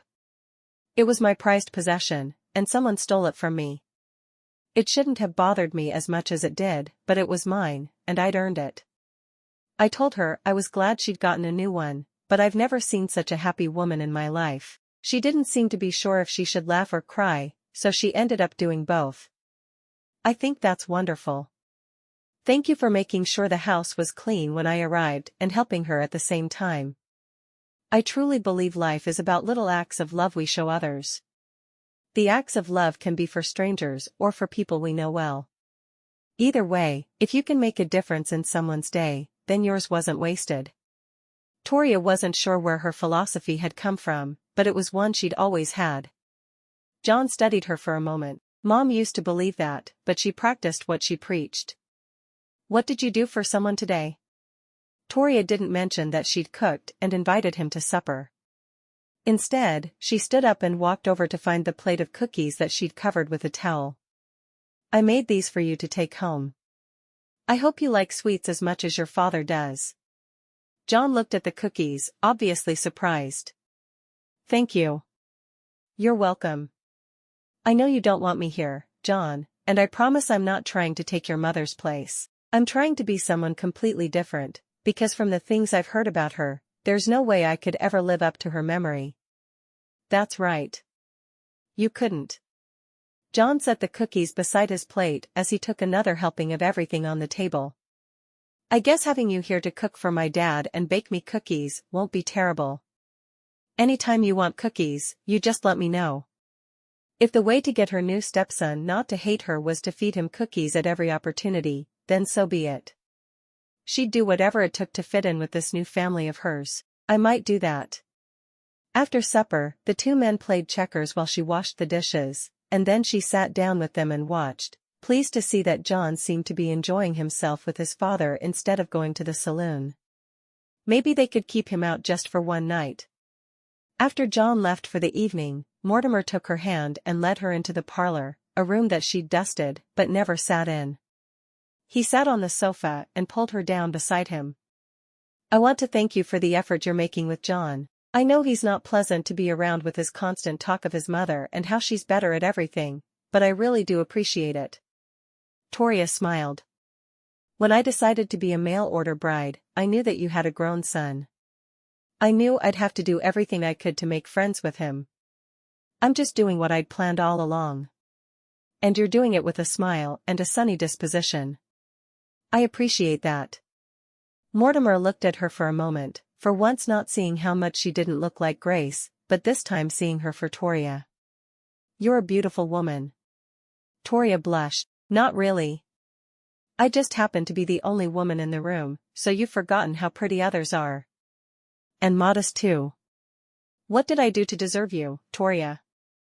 His hand came up to cup her cheek, and he ran his thumb over her lips. I didn't kiss you at our wedding, knowing I'd want to kiss you for the first time with no audience. May I do that now, beautiful wife? Toria nodded slowly, her stomach all a-flutter. She raised her lips to his, surprised by the softness of his mouth on hers. When he pulled back, she felt warmth spreading through her formerly fluttery stomach. What was happening to her? What do you like to do in your spare time, Toria? Mortimer asked, putting his arm around her shoulders and pulling her up against him. I like to sew, knit, bake, and so many other things. Sometimes I even like to hide away from the world and read a novel. Novels? How shocking. He grinned, enjoying her companionship. They were starting to build a friendship that was comfortable. He hoped he'd put a little twist on things with his kiss. He wanted her to look at him as something other than a friend she could go to with her troubles. Toria enjoyed their conversation, but she couldn't stop thinking about how it had felt for his lips to be on hers. They talked for more than an hour about things they liked and disliked. She told him of her ideas for the store, and he liked them. I think we could implement all that on Saturday night while we're doing inventory. I'd like that. She looked up at him once more, feeling a bit shy. I liked it when you kissed me. Would you do it again? He blinked down at her for a moment. Even his wife of 20 years hadn't just asked him to kiss her. Mortimer turned to her fully on the sofa and cupped her face in his hands, lowering his mouth to hers. He lingered over the kiss, pleased to know she enjoyed it as much as he did. When he lifted his head, he whispered, "Good night, Toria. I look forward to seeing what adventures tomorrow has in store for us. I look forward to a whole life of adventures with you." Toria woke with a smile on her face the following morning. Maybe she and Mortimer weren't destined to be just friends after all. She dressed quickly and hurried into the kitchen to make a special breakfast for him. One of her favorite things was French toast, and she pulled out the ingredients to make it. You'll get further with Mortimer with pancakes. The man could never turn down a well-cooked pancake. And don't forget the bacon. Toria spun around to find that same woman who had been on the train and in Beatrice's house sitting there at the table, watching her cook. Who are you? You've shown up in places you couldn't possibly be. I don't think you're ready to know who I am, Toria. Give it some time and I'll tell you. For now, just accept that I'm here to help you. How do you keep getting to where I am? I know the door wasn't left unlocked. And when you showed up at Beatrice's place, I was sitting alone in a room, and you appeared out of nowhere. The woman shrugged, a smile on her face. Can you just accept the fact that I'm a benevolent presence in your life? I promise, I'm here to help you and nothing else. Toria frowned. Would you be able to accept the same thing from me? I already have. Make Mortimer the pancakes. French toast will just disappoint him. Pancakes. Before Toria's eyes, the woman disappeared. Toria blinked a few times, convinced that she must be losing her mind. But even as she knew she was losing her mind, she reached for the flour to make pancakes. She wanted to please Mortimer, and whoever the woman was, she knew Toria's husband. At least she thought she did. When Mortimer stumbled into the kitchen, still looking tired, he saw she'd made pancakes and his whole face lit up. Pancakes are my absolute favorite breakfast. Thank you. Toria didn't question who the woman was, she just served the breakfast she'd made, making sure to slip a cup of coffee onto the table. I thought that might help you wake up. He smiled. It will. I tossed and turned half the night. I don't know what my problem was, but I almost felt like someone was watching me sleep. It was a very eerie feeling. That would bother me too. Toria couldn't help but wonder if her mysterious visitor was the one who was watching him sleep. She certainly seemed to know enough about him that it was possible. I made 4 dozen cookies to sell today, and some extra for your lunch. She had to quit thinking about the mystery woman and get her mind on the tasks at hand. Oh, good. I'm glad you didn't forget me. He winked at her with a smile. Would you like me to come down and look at your books today? See if I can find the error? I would love that. Are you sure you have the time? She nodded. I'm caught up on housework. I'm going to serve leftovers from last night for lunch today, and it will only take me a couple of hours to do the baking for tomorrow. That gives me time to do whatever you need in the store. Do you want to start working on your ideas for the new displays? I want to see how they work, if you don't mind. I'd love to. I'm glad you don't mind that I want to make a few changes. Mortimer shrugged. If you were wanting to make changes because you thought the food should be next to the yard goods, because women buy both, I wouldn't be happy. The changes you're talking about make a lot of sense to me, and I think we could help people's shopping experience. I have a few ideas about new products you could sell as well, but we'll get to those. It sounds like you made a study of the way a store should be set up before you came here. You really amaze me, Toria. I studied some university marketing books when I was helping the Pinocchles increase their business. Once I'd gotten their books in order, Mr. Pinochle told me that I would have to prove my worth. I doubled the store's income in a 3-month period. Toria looked down at her hands. I love to learn new things, and the marketing was fascinating to me. That's not something to be embarrassed about. I'm excited that you came here ready to take my store and make it more profitable. And I hate doing the books, so if you want to take that over forever, feel free. I'd like that a great deal. I've found others use a different sort of accounting system than I do, and I would prefer to be able to use my system at all times. How much work will it be to convert to the system you like? She shrugged. It shouldn't take me more than a few hours. I'm pretty quick with numbers.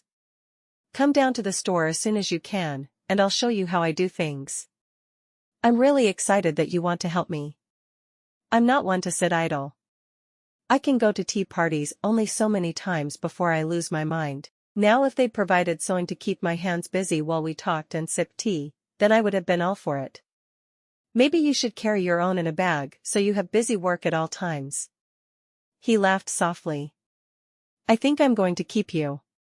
She grinned. We're married, so I really don't think you have a choice.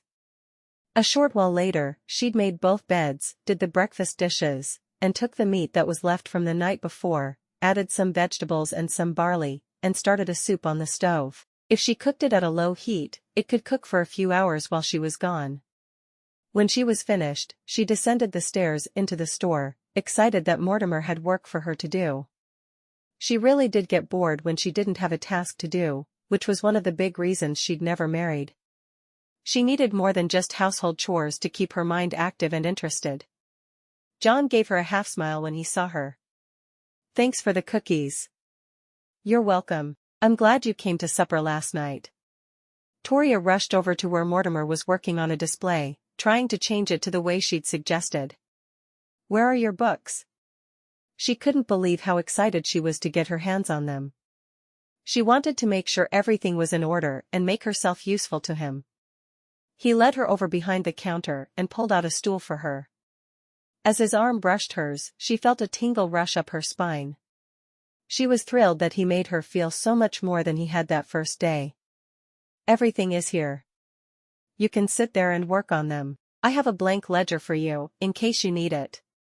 She wasted no time, bending over the ledgers and getting to work. Mortimer watched her for a moment before he wandered off to finish the changing of the displays. John approached him, lending his strength to the task at hand. Why is she working in the store? Mom never did. Mom wasn't interested in the store. Toria has worked in a store back east for years. She has lots of ideas and experience, and she wants to help us make this place better and more profitable. John smiled, nodding. I like the idea of it being more profitable. Mortimer grinned at his son. I do, too. I think she can do it, too. She's going to help us get everything set up, keep baking for us, and she has ideas about more things to order. John looked over at his stepmother for a moment. I think I like her, and I didn't want to at all. I like her, too. I think she's going to be good for both of us. Who'd have thought I'd be able to say I don't hate my stepmom? Mortimer clapped his son on the back. He was thrilled to see him start acting like his old self again. Chapter 5. Toria found she enjoyed working in the store, because Mortimer and John were always around her. She loved watching their interactions with each other, giving her a picture of a closer father and son than she'd expected. It took her a little over 3 hours to get the books set up the way she wanted them, and for her to find the error Mortimer had been stressing over. She called him over and showed it to him, smiling at his response. I can't believe you found it so quickly. I've been trying to find that error for 2 months. Toria shrugged. It's a gift. It's a silly gift, but it works for me. She'd found men were intimidated by how quickly she did math, so she often downplayed how easy it really was for her. Well, I for one am thrilled it's a gift you have. How much more work do you have to do to get everything like you want it? He couldn't believe he'd not only gotten a beautiful bride, but one who could do tasks that were difficult for him. God had truly been watching out for him when he'd sent Toria. Oh, I'm done. We're balanced through the close of day last night. It'll take me about an hour a week to keep up on everything. She hoped he'd give her the job. The more she did, the happier she'd be. She wanted to feel like she was important to him. He blinked at her for a moment. I was spending 3 hours a week. I'm so happy to give you that chore. I'm just as happy to accept it. Toria stood and stretched her back. I'm going to go upstairs and check on your lunch. It should be ready in about 20 minutes. What about my lunch? John called from across the store where he was redoing a display the way she wanted it. Toria shrugged. Your dad can bring you down a bowl, or you can come up and eat when he's done. Really? There's enough for me? John asked, surprised. I will always make enough for you. Come up anytime for your lunch. I'll be happy to have you. She didn't wait for a response, knowing that he hadn't expected her generosity and may not know how to react to it. She truly didn't mind cooking for one more person. It didn't take any extra time when she was already cooking anyway.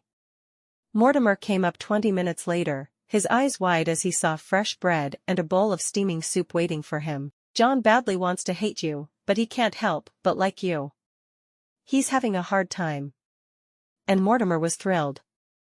He'd expected a lot more discontent from his son than they'd received, considering his devotion to his mother. Toria shrugged. I can understand that. When my father's first wife died, he quickly married again. My half-brother was determined to hate my mother with everything inside him. They became close because she was so kind, he couldn't help but like her. So you're taking a page out of your mother's book. In a way, my brother was only 12 at the time, so it was a different situation. But it worked out well for them. She sat down at the table, and he took her hand in his for their prayer. It was the first time, but she hoped it wouldn't be the last. He took a bite of his soup and smiled. You have a way with cooking. She smiled. It's truly always been a hobby of mine. I lived in a boarding house in Beckham, and I would cook for all the boarders on Saturday evenings, because I enjoyed it. I got a discount on my rent for it, but that wasn't the reason. I'd have done it for free, I just never told the woman running the house. I didn't know you lived in a boarding house. Did you like it there? The ones I've seen are all men, so I'm surprised you were able to live in one. This one was all women. If we needed more money, I think I'd enjoy running a boarding house, but I don't think there's any need for that here. She had always had an entrepreneurial spirit. It was hard for her not to always be working on something. She was certain it stemmed from growing up poor. He shook his head. Not at all. Though our only restaurant burned down, people may like it if you plan to sell a lunch once a week or something, if you were so inclined. She tilted her head to one side, thinking about it. You could sell it through the store. I could place a limit of a certain number of people buying the lunch. I would only make what was sold before the day of the lunch, so say I would fix lunch every Monday, and if men hadn't ordered by Saturday, they would be out of luck. She took a bite of her freshly buttered bread, thinking about it. What would I charge for a lunch? A dime? Sounds good to me. I'm not saying you should do this, just that you could do it if you were looking for something to do to fill your time. Maybe, why don't you ask around today, see who would be interested? I'll make a steaming hot bowl of chicken and dumplings, fresh bread, dessert, and a vegetable. A cup of coffee is free with their meal. Let's put a limit of 12, and they have to reserve a 30-minute slot. I'll feed 3 rounds of hungry men, and I'll be done for the day. I love the idea. He stared at her for a moment, shaking his head. You're not ever going to let any grass grow under your feet, are you? Of course not. I cannot stand sitting around with nothing to do. I love to cook, so why not make a little money off it? If that doesn't pan out, maybe I'll make scarves or gloves. I could make work shirts for the local men who don't have wives, and you could sell them in your store. There are so many things I could do that would help you, and also keep me from sitting around twiddling my thumbs. What about John? If he wants lunch, does he have to reserve a spot? Mortimer asked. Of course not, you and John eat for free. Other men have to pay. Let's do an 11:30 lunch slot, a noon slot, and a 12:30. You and John can eat at 11 and at 1. You two fight it out between the times which you'd prefer. Toria's eyes danced with excitement. She had a way to make a little money, and she wouldn't be bored. She wanted nothing more. Well, maybe for her husband to fall in love with her. Looking at Mortimer, she noticed that he was smiling. That works. I'll make a sign and post it today. Are you sure you don't mind? Mind? I'm excited to do it. We really don't need the money, you know. He didn't want her to think that they needed her to work to make ends meet, because that was far from the truth. Toria shrugged. But more never hurts, and I love the idea of being able to do it. It will keep me busy. All right. We'll see what happens after I post the sign and we talk about it. He wiped his mouth with a napkin she'd put on the table and got to his feet. John asked me to bring some lunch to him. He's going to eat in the back room today. She rushed to the stove, serving a big bowl of soup, then slicing 3 pieces of bread and buttering them. She put it all on a tray and handed it to her husband, who grinned. If he's still hungry after that, there's plenty more. I want him to get his fill. My John isn't shy about food. He told me that he enjoyed supper with us so much last night that he didn't bother going to the saloon. Thank you for helping me get him away from that place. Maybe the whiskey doesn't have a firm hold on him yet. If not, then we'll have a better chance of keeping him out of the saloon. Make sure he knows that he's welcome to come for supper tonight. What are you serving? She shrugged. No idea yet, but I do know it will be delicious. Mortimer laughed, shaking his head as he headed for the stairs that led back to the store. His sweet wife was a wonderful cook, and it sounded like she knew it. When Mortimer poked his head into the house that evening, John was right behind him. John decided to bless us with his presence for supper again. Wonderful. Toria turned from the stove, where she was ladling 2 bowls of a thick, hearty beef stew. She reached for another bowl and filled it as well, setting them all on the table. She put a loaf of bread in the middle with a ball of butter beside it.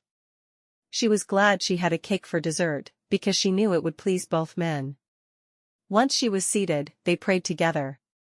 As the men dug into their stew, she asked, "Did you talk to anyone about my Monday lunch idea?" Mortimer nodding, taking a sip of water. I did. You have 12 men signed up for Monday. He'd even been surprised by how many had signed up so quickly. That was fast. I think it helped that John was eating your soup while I was talking to people about your cooking, and they could smell it. Toria laughed. Good marketing plan. John shrugged. I was just eating my lunch. No plan involved other than dealing with my hunger. Well, I'm excited. I'll make sure to have the supplies on hand Monday morning, and we'll see how it goes. Have they already paid you? Or will they pay me on Monday? I wasn't sure which you'd prefer, so I went ahead and took payment. If you want to do it differently next time, you just let me know. Mortimer buttered his bread, taking a big bite. His favorite thing she'd made so far was her bread. There was just something special about it, though he didn't know what it was. Just make sure to remember John and me at lunchtime. There has to be enough food for 15, not just 12. Toria laughed. I will never forget that stomach of yours. She was sure it was the only way she'd ever get him to love her. By feeding him well. She knew it was silly that she even wanted love, but every day she wanted it a little more. She'd read one too many fairy tales, and she was ready for her happily ever after now. Why hadn't she realized that she would feel the need for his love so soon? Good thing. Mortimer continued eating steadily, as did John. They both had 3 bowls of stew and several pieces of buttered bread. Are you going to help in the store tomorrow? It's inventory night, and we need all the hands we can get. I'm happy to. Do you want me all day? Or should I just come in after close? I'd like to start showing you how we do things, so coming in the morning would be my preference. I'll give you an idea of the costs of different items and teach you to use our cash register. The more you know, the better for all 3 of us. Mortimer studied her, trying to guess how she'd respond. That sounds good to me. I'm excited to learn it. John nodded. It'll give me more time for my deliveries if you're helping Dad out in the store.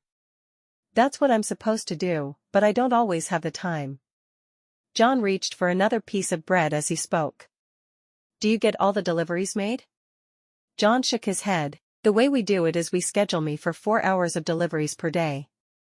I could easily do a full 8, and some people just have to find another way to get their purchases home. I wish someone had told me that sooner. Do you charge for your deliveries? Mortimer nodded. We charge 25 cents in town and 50 cents out of town. He stays booked up. I think those are fair prices for us and the customers. Toria thought for a moment. It sounds like if you had help for 4 hours a day, John could spend his entire day on deliveries. Is that right? John nodded. I think that would cover it. Don't you, Dad? It would. I just don't really want to take on another employee at the moment. I don't have time to train someone. Mortimer didn't mind training his wife, but he wanted to have as much free time as he could.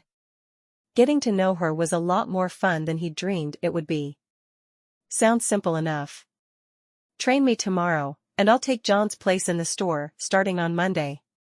He can be free for deliveries. Toria couldn't believe they hadn't mentioned it earlier.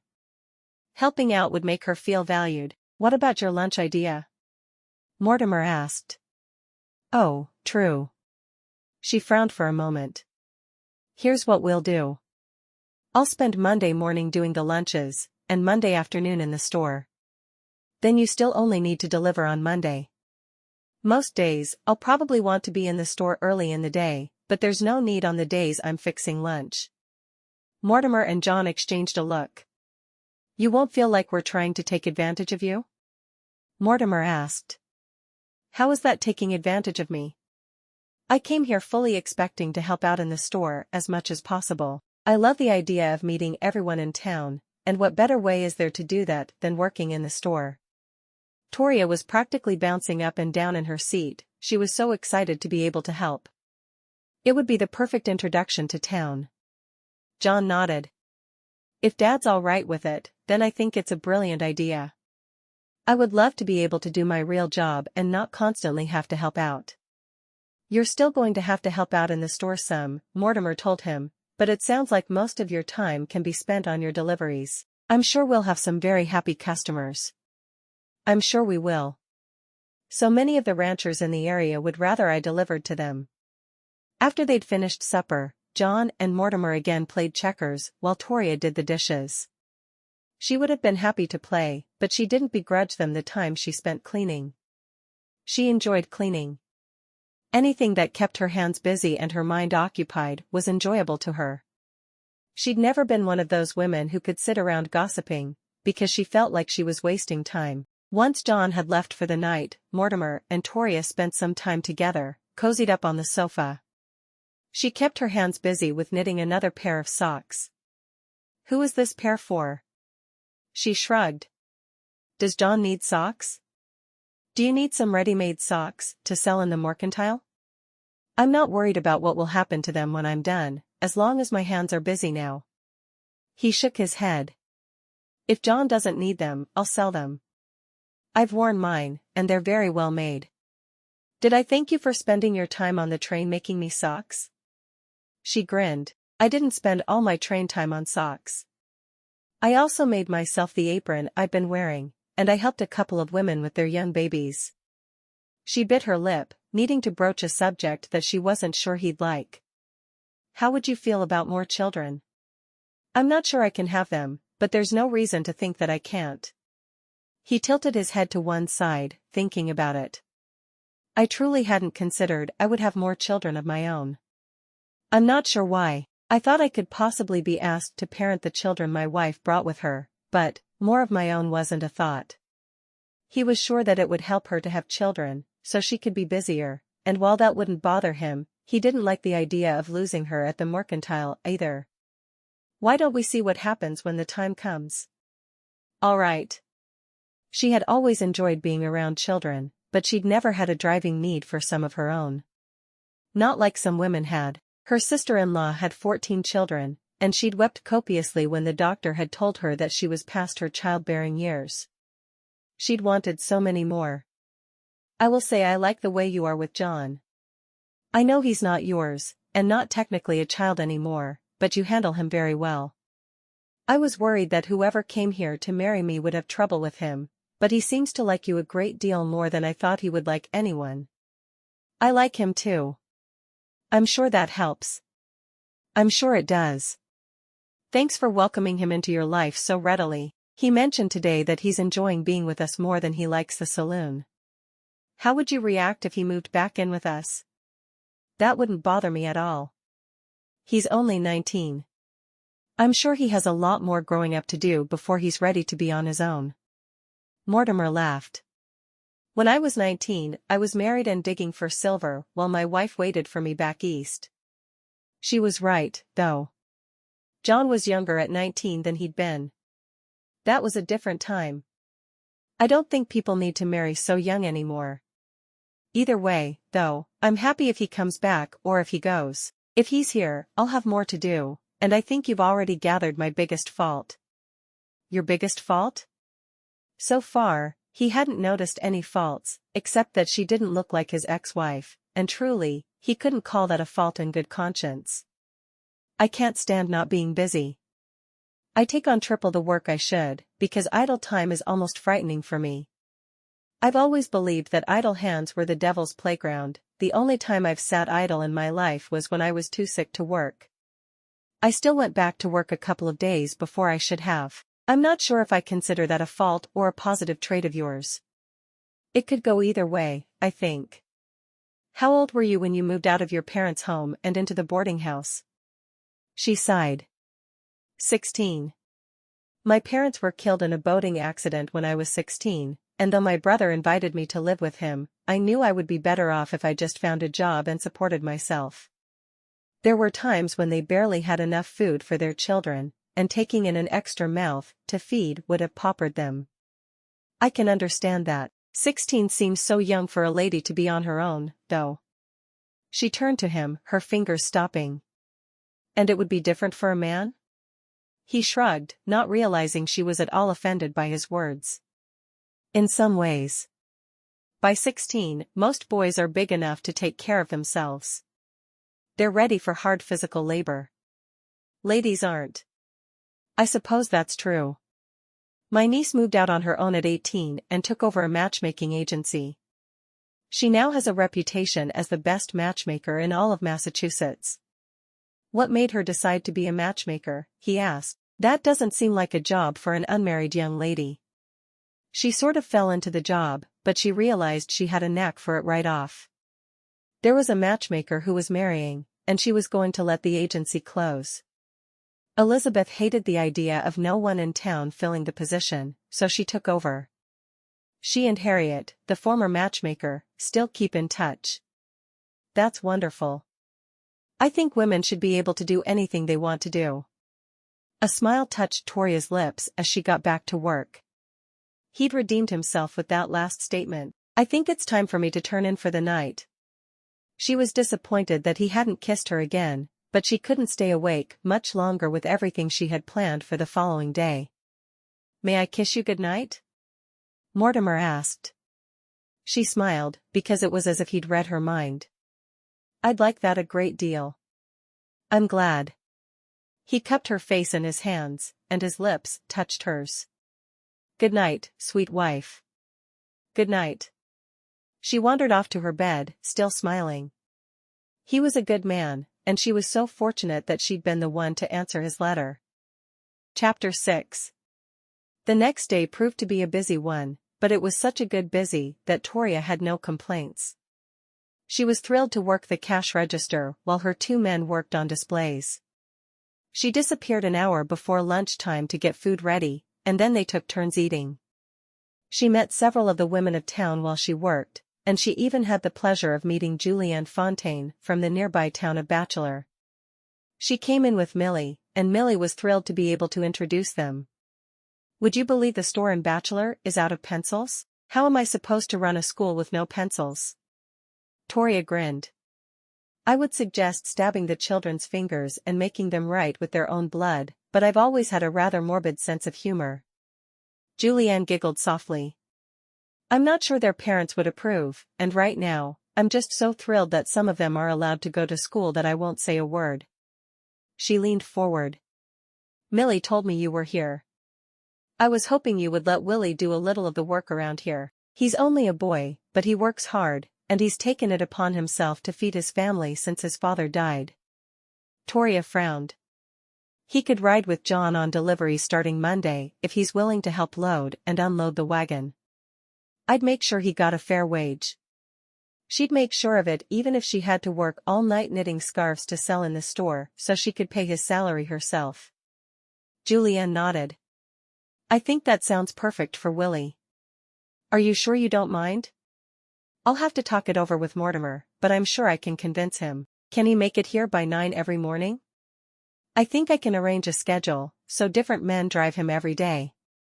It shouldn't be a problem. Julianne clasped Toria's hand in hers. Thank you. I can see you're going to be an asset to our community. I certainly plan to be. Toria smiled at Millie, who was looking at threads. She rang up the pencils Julianne had in her hand. Is there anything else you need? Not at the moment.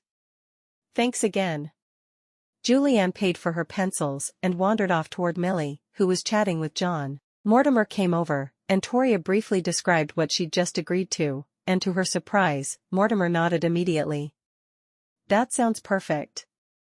The boy will learn to do some new things, but he'll also earn a little money to feed his family. Maybe you could bake a few extra loaves of bread every week and send them home with him. Without thinking, Toria threw her arms around Mortimer, hugging him tightly. Oh, thank you. Why are you thanking me? He asked. I'm just doing what any decent God-fearing person would do to help his neighbor. I'm thanking you for being a decent God-fearing person. There simply aren't enough in this world. Her glance landed on John and Millie again, and she noticed that John's face was red as he talked to the pastor's sister. Does John have feelings for Millie? Mortimer followed her gaze. Oh, he might, but she's not interested in him. Toria nodded, wishing she had answers for everyone. She wanted John to be happy. Now that he seemed to be drinking less, maybe he was ready for a bride.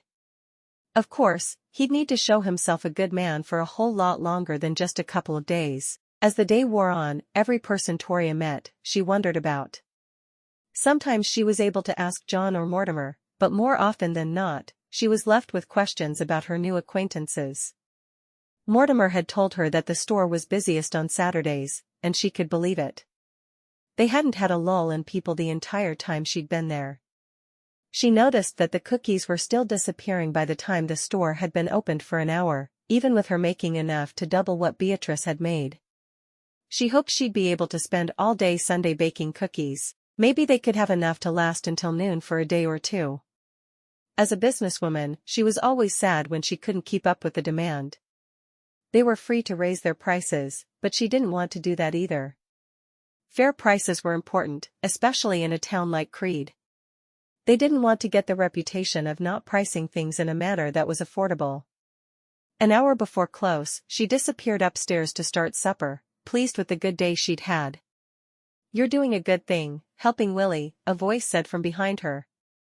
Toria didn't even bother to turn around. "I'm glad you think so." The woman had appeared so many times now, she refused to be startled again.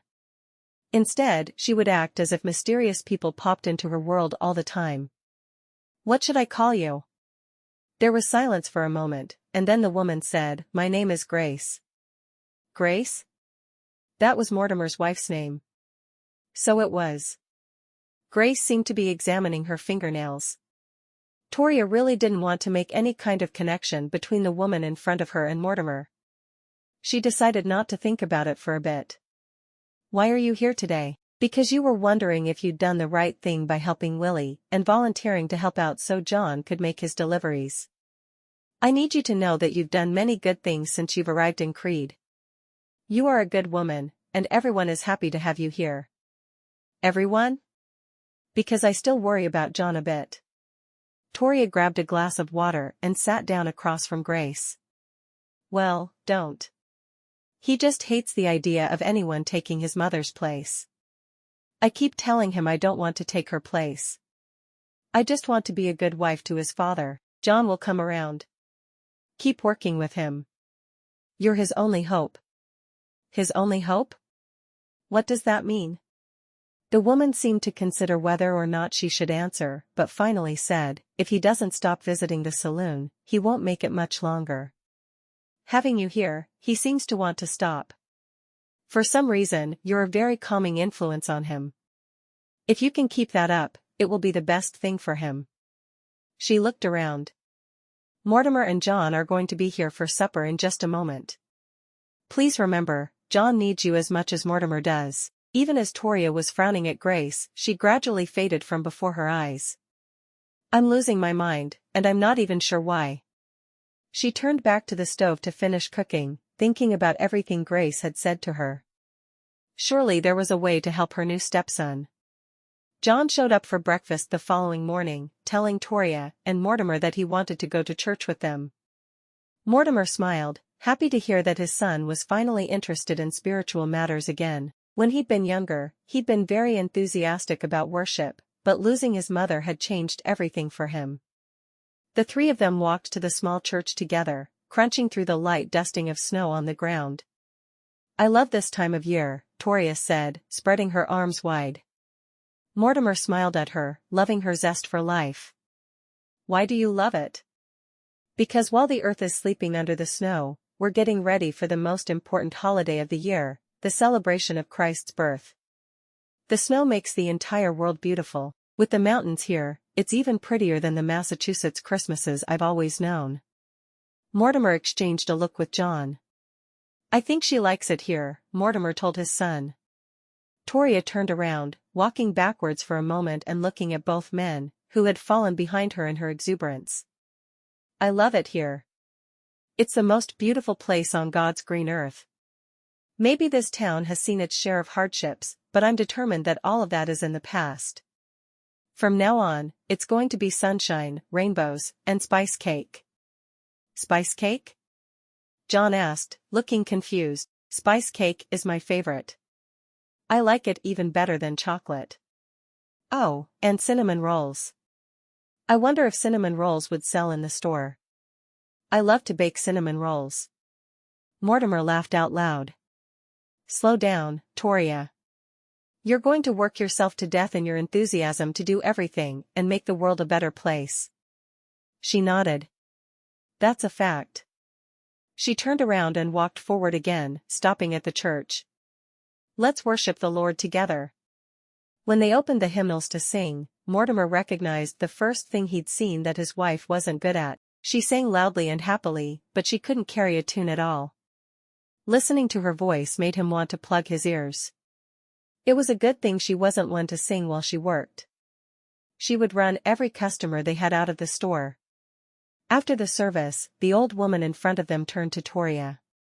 "You're an awfully pretty girl." Pretty girls should be seen and not heard. John covered his mouth to keep from laughing, and Mortimer shook his head. "She's good at everything as far as I can see. Except singing." "Everyone has to have a flaw though, right?" Mortimer asked. "Hers is pretty fatal. She might want to sing quieter." The old woman wandered away, and Mortimer studied Toria's face to see if she was offended. "I know I can't sing," she told him. "I don't even care. I make a joyful noise to the Lord." "You do that very well, my dear." Toria grinned. She wasn't sure if he realized it, but that was the first endearment he'd used with her. Maybe he was starting to care for her after all. She knew she was becoming more important to him every day, but she was maybe being more than just another set of hands to work, or someone to fix his meals. "I think so." John watched the two of them and simply shook his head. He spotted a young lady with her parents across the church, and he watched her. "I wonder if she'd go for a walk with me later. Maybe you should invite her to supper at our house. I'd be happy to cook for 4 instead of 3. It would be easier than being alone for the first time, and we could play a card game after supper." John smiled. "You really wouldn't mind?" "I wouldn't mind even a tiny bit." "Go over there and ask." You could walk to her house and pick her up if you wanted a little time alone with her. There and back would be plenty, I would think. It's easier to get to know someone with others around, I think. John looked over at the girl with a frown. "Maybe I should wait a little while." "Why?" He looked down. "I'm not a good person. I've been drinking a lot." "I know you have. Do you plan to continue on that path? Or are you going to live the way God wants you to live?" "I want to do the right thing. It's hard." Toria took a deep breath. "Your father told me that he'd talked to you about moving back into our home. I want you to know that I'd be happy to have you, even if you just did it so you could avoid the temptation of going out because you know we'd see you, then you should move back in here. Just because I'm here doesn't mean it's not your home anymore." John teared up, looking at her skeptically. "Why are you so good to me when I've been rude to you?" "I was determined to hate you when you arrived." "I know you were, but I was determined to love you. I don't know if you've realized it yet, but I always get my way." He laughed. "Wait until I tell Dad." "Oh, your father will figure it out soon enough, don't you think?" "I'm going to think about what you said. And maybe next week I'll ask her to supper. I need to prove to myself I can stop drinking first." Toria patted his arm, thrilled with his words. If he was willing to try for himself, it was so much better than if he tried for the beautiful girl across the church. Just to torment him a little, she walked across the church to introduce herself. "Hello. I'm Toria Jackson. I'm new here in town. I'm Patience Graham. My family just moved into town last week." "What are you doing here?" Toria asked, thrilled she wasn't the only new person in town. She spotted John standing behind Patience, waving his arms wildly as if to tell her to stop. "My parents heard the restaurant in town burned down and wouldn't be reopened. They're going to open a new one. I think that's a wonderful idea." Toria really was pleased. It would mean her little lunch business would be unnecessary soon, but she had a million more ideas that would keep her busy. "Do you?" "I'll be helping them out. I like to cook. I'll probably have to wait some tables too, but I can live with that. With a smile like yours, I'm sure you'll make a lot of money in tips when you wait tables." "It's so good to meet you." Toria slowly walked away and back toward John, who was giving her a mortified look. "Her name is Patience Graham, she's new to town, and her parents are opening a restaurant to replace the one that burned down." "Did you say anything about me?" John seemed more than a little worried. "No, I wouldn't do that. It's your job to ask her to supper if that's what you decide you want to do." His eyes narrowed. "Did you just walk over there and talk to her to scare me?" Toria's grin widened. Nobody said I was perfect. She winked at him. Are you coming over for lunch today? If you're offering to feed me, I won't turn you down. I want to talk to you and Dad about something together anyway. Well, come over, then. I put a pork roast in the oven for our lunch. I'll need to make potatoes and carrots to go with it, but that won't take long. You and Mortimer can play checkers while I cook. All right. Where is Dad, anyway? No idea.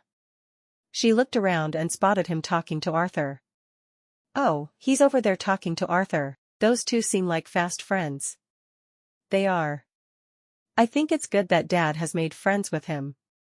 He frowned at her for a moment. I really wanted to hate you. I know you did. Maybe I'll think of something terrible to do later so you can hate me after all. He laughed. Thanks for being good to me. What else could I be?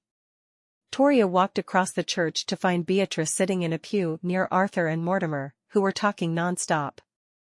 Little Sally was asleep in her arms. She looks angelic lying against you that way. Beatrice smiled. She's my angel, all right. She took a deep breath. I'm glad she's being so good today. I'm having trouble keeping my breakfast down. Are you all right? I could make you some ginger snaps. Ginger is great for nausea. I'm fine. Nothing 9 months won't fix, anyway. Beatrice looked a little embarrassed to admit to her condition, but mostly she just looked happy. Oh, congratulations. I'm happy for you. We just found out for sure on Friday, so I'm really excited. I probably shouldn't run around telling people, but I saw you, and I just couldn't keep it in another second. I think Sally will be a wonderful big sister, don't you? Since Toria had never seen Sally awake, she had no way of answering that. She'll certainly be a beautiful one. The baby had blonde hair that curled around her little face. I hope she makes the next few months easy for you. If you need me for anything, let me know please. I will.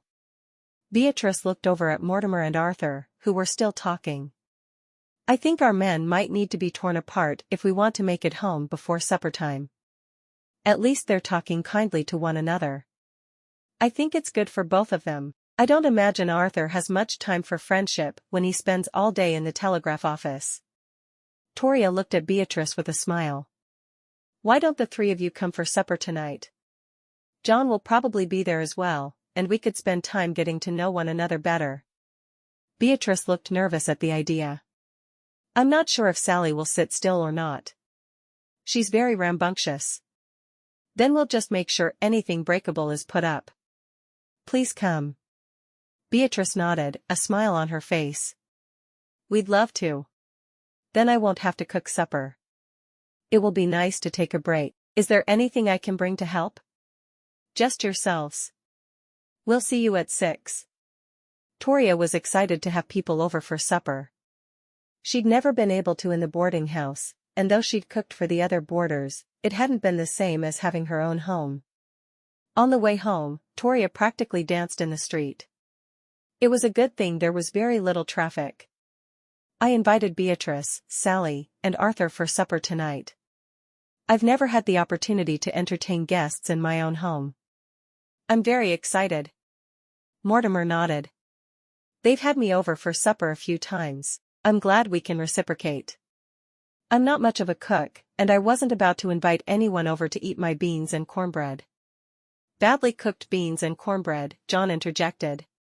Very badly cooked beans and cornbread. I have to say, I've been buying up the loaves of bread Beatrice has been baking, so I could eat something that wasn't badly cooked. He shrugged. I probably should have made more of an effort to go to the restaurant, but there were always things to do at the store, and it was closed before I was done. I never claimed to be a good cook. Mortimer didn't seem at all embarrassed that John was making fun of his cooking. I'm a merchant, not a chef. What should I cook for supper with them coming over? Is there anything you've really enjoyed that I made this week? John looked at her with a grin. Why don't you make your fried chicken again? I didn't get to have any, but Dad told me about it the next day. I think I need some. Toria laughed.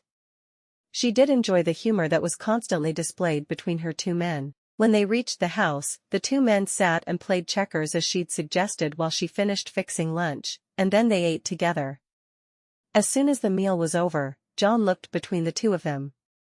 "I need to talk to you about something." Mortimer shrugged. "Anything, son. You know that." John took a deep breath. "Well, you both know that I'm trying to stop drinking. I find that when I'm alone, I'm more tempted to go to the saloon. Would it be all right if I moved back in and took my old room? I don't want to live alone anymore, because it's not good for me." Mortimer studied him for a moment. "I think that's a good idea. But if you'll remember, you started drinking while you still lived here. What makes you think it will be different this time?" John looked down at his hands, then looked his father right in the eye. "Because I don't want to drink anymore. I want there to be something that keeps me from doing it. The desire to stop, and people to help me remember I want to stop, should make the difference for me." "When are you moving home?" Mortimer asked. There was no need to ask Toria about what she thought, because she'd already told him. Chapter 7. After lunch, John went home to get his things. He didn't want to live alone for even one more night. As soon as he left, Toria looked at Mortimer with wide eyes. "Where am I going to sleep?" "By my side, where you should have been sleeping since you got here." "I don't know what came over me when I told you to sleep in John's bed." Well, he did, but he didn't want her to feel like she was in competition with his dead wife. Was he saying he wanted their marriage to be consummated? She was developing feelings for him, but she wasn't sure she was ready for that yet. "I'll move my things." They'd talk about it later. For now, she wanted him to be able to save face with his son. John never needed to know they'd been sleeping apart. Mortimer got to his feet and reached for her, pulling her into his arms. "Thank you for being so understanding. So many things have been strange since you got here, but you take them all in stride." Toria smiled at him. "The only thing I knew when I got off that train is that I was going to be the best possible wife I could. I still feel like that's my primary responsibility." He leaned down and kissed her softly. "If you want me to wait a little longer before we become husband and wife in the true sense, then I'll wait." Toria bit her lip as she looked up at him. "I think I do want another week or two. I feel like I'm developing feelings for you, but I'm just not ready for that."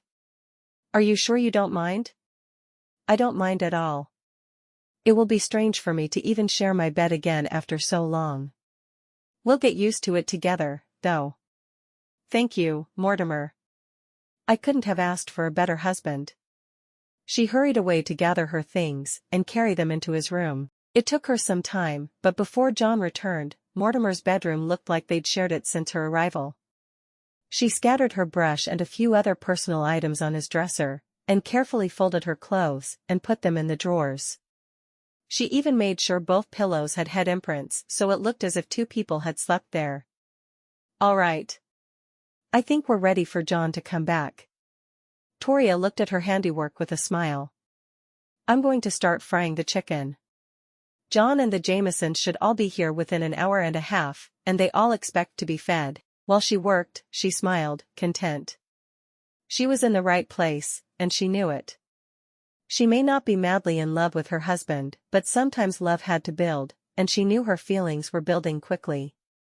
She was just taking the chicken off the stove when John came in with Arthur, Beatrice, and Sally. Sally was walking on her own, and she seemed determined to get away from her mother. Beatrice had her by the hand, but she was having trouble keeping her under control. Toria grinned at the picture they made. "Why don't you set her at the table, and I'll get her a piece of bread with butter." Beatrice looked down at Sally. "Are you hungry? Do you want some bread?" Sally didn't say anything, but she got very excited and hurried to the table. Toria laughed as Beatrice put her on a chair.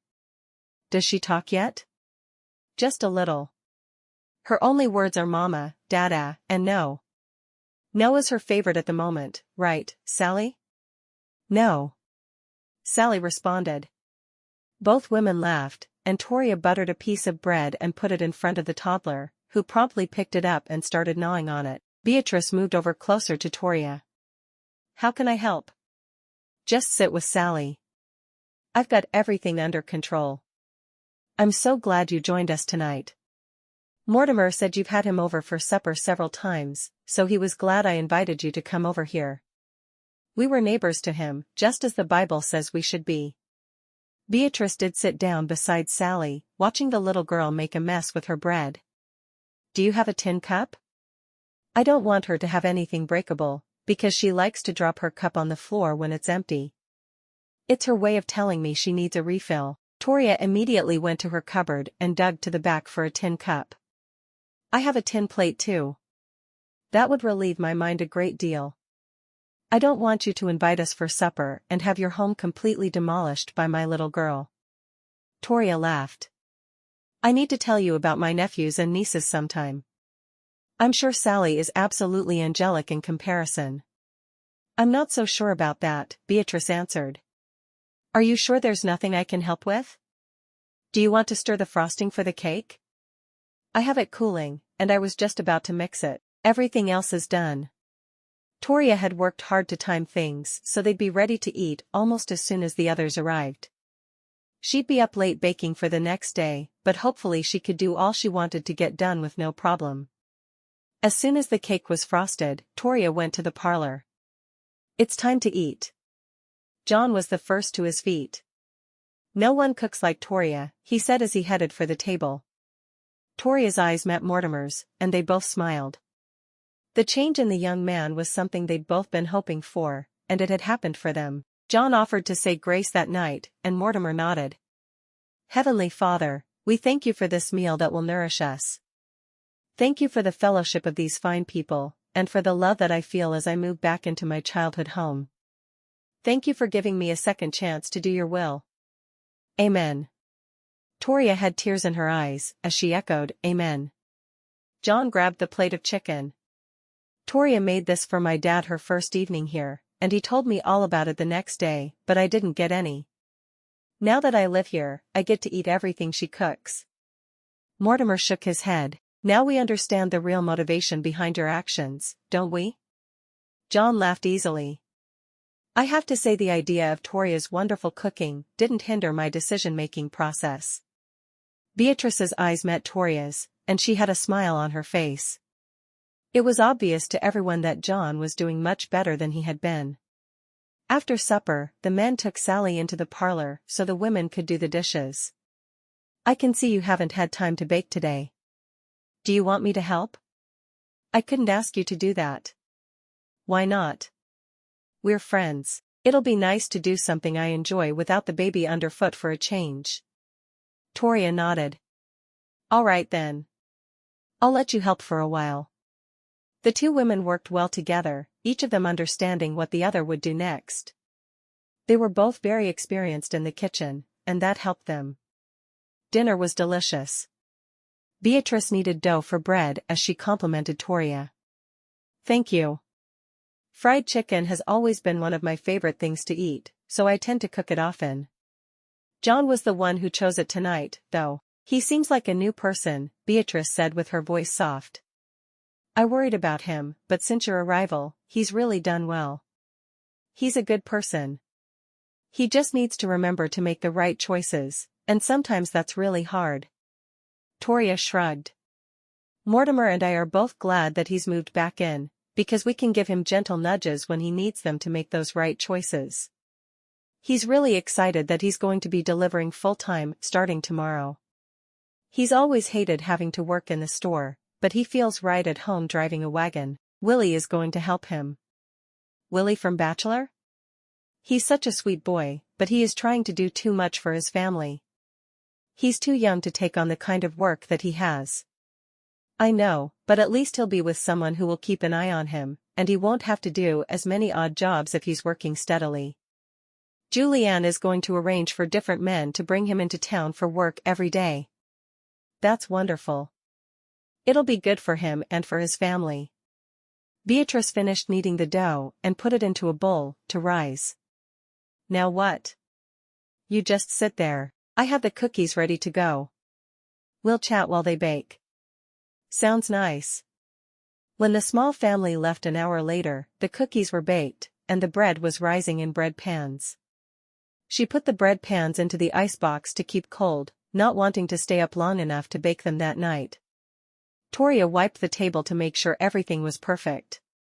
She found the two men sitting in the parlor talking, so she said, "I'm going to get ready for bed." "Good night, John." "Good night, Toria. Thank you for everything." "You're very welcome in every way." She hurried into the bedroom and undressed quickly, worried that Mortimer wouldn't give her enough time to change before he came into bed as well. She needn't have worried. He gave her a good 30 minutes before he opened the door. She wasn't asleep yet, and very nervous about sharing a bed with him for the first time, even though he'd agreed that nothing needed to happen between them yet. It was still strange to share her bed with him. "Toria? Are you awake?" "Yes. I think tonight went really well." Toria smiled in the darkness. She could hear sounds of him undressing, but all the lights were out, which made her feel much more comfortable.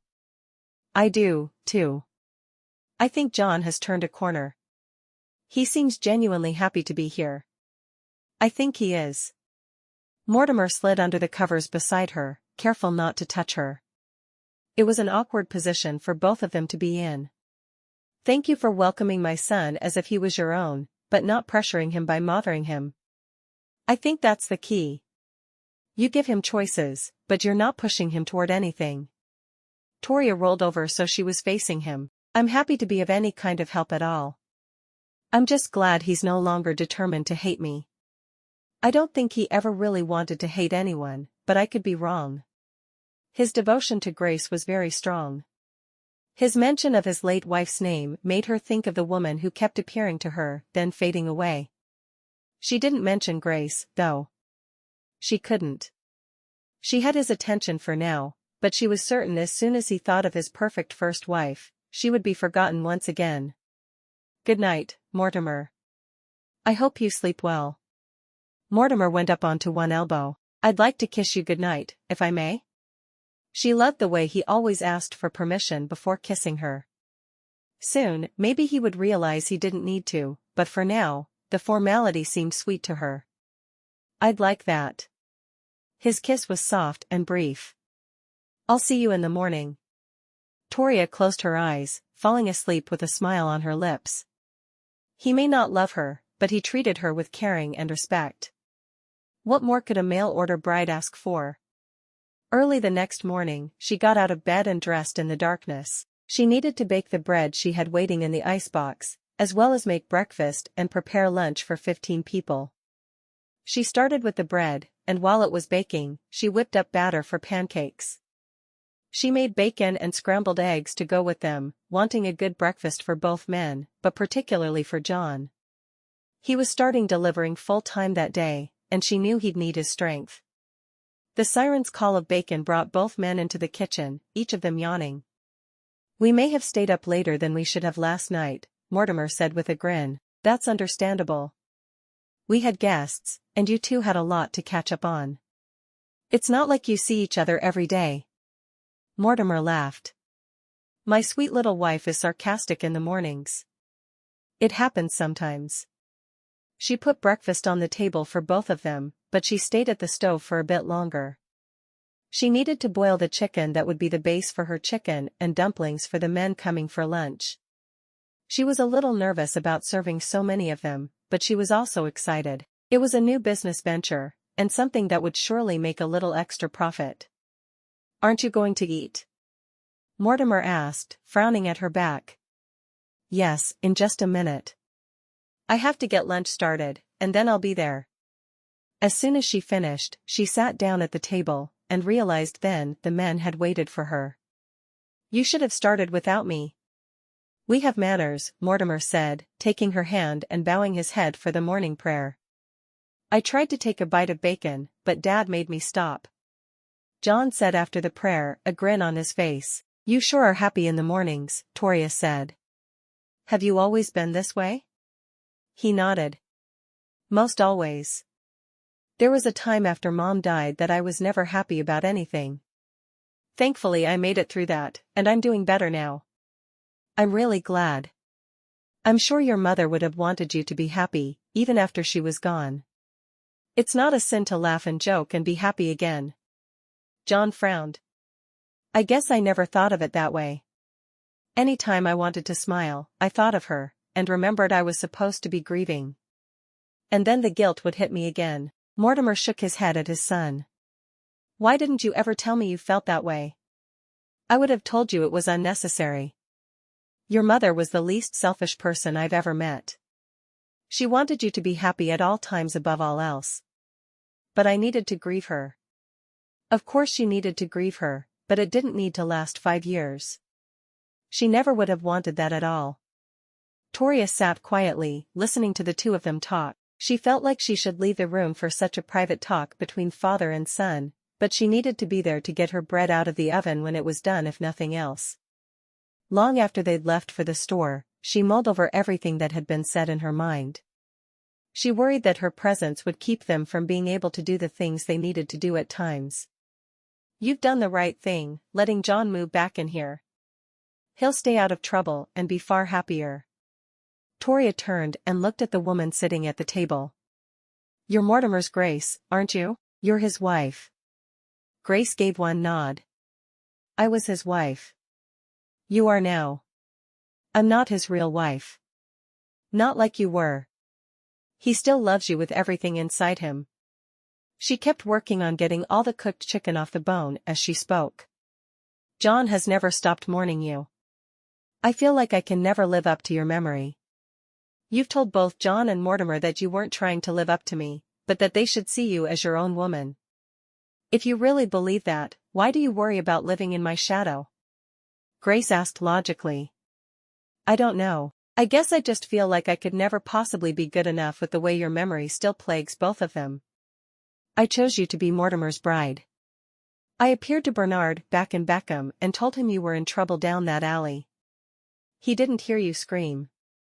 I wanted you to be in the right place to be the one to marry Mortimer, because I know you're the right woman for him. Grace got to her feet and paced, surprising Toria a bit. Could ghosts really pace? Was she a ghost? How did you know I was right for him? Toria asked softly. Are you kidding me? You are able to balance the books in a way even Mortimer can't. You can cook and bake like no one I've ever seen. Your work ethic is unparalleled. You are truly a special woman, and Mortimer is lucky to have you. You wanted him to marry again? Grace nodded emphatically. Of course I did.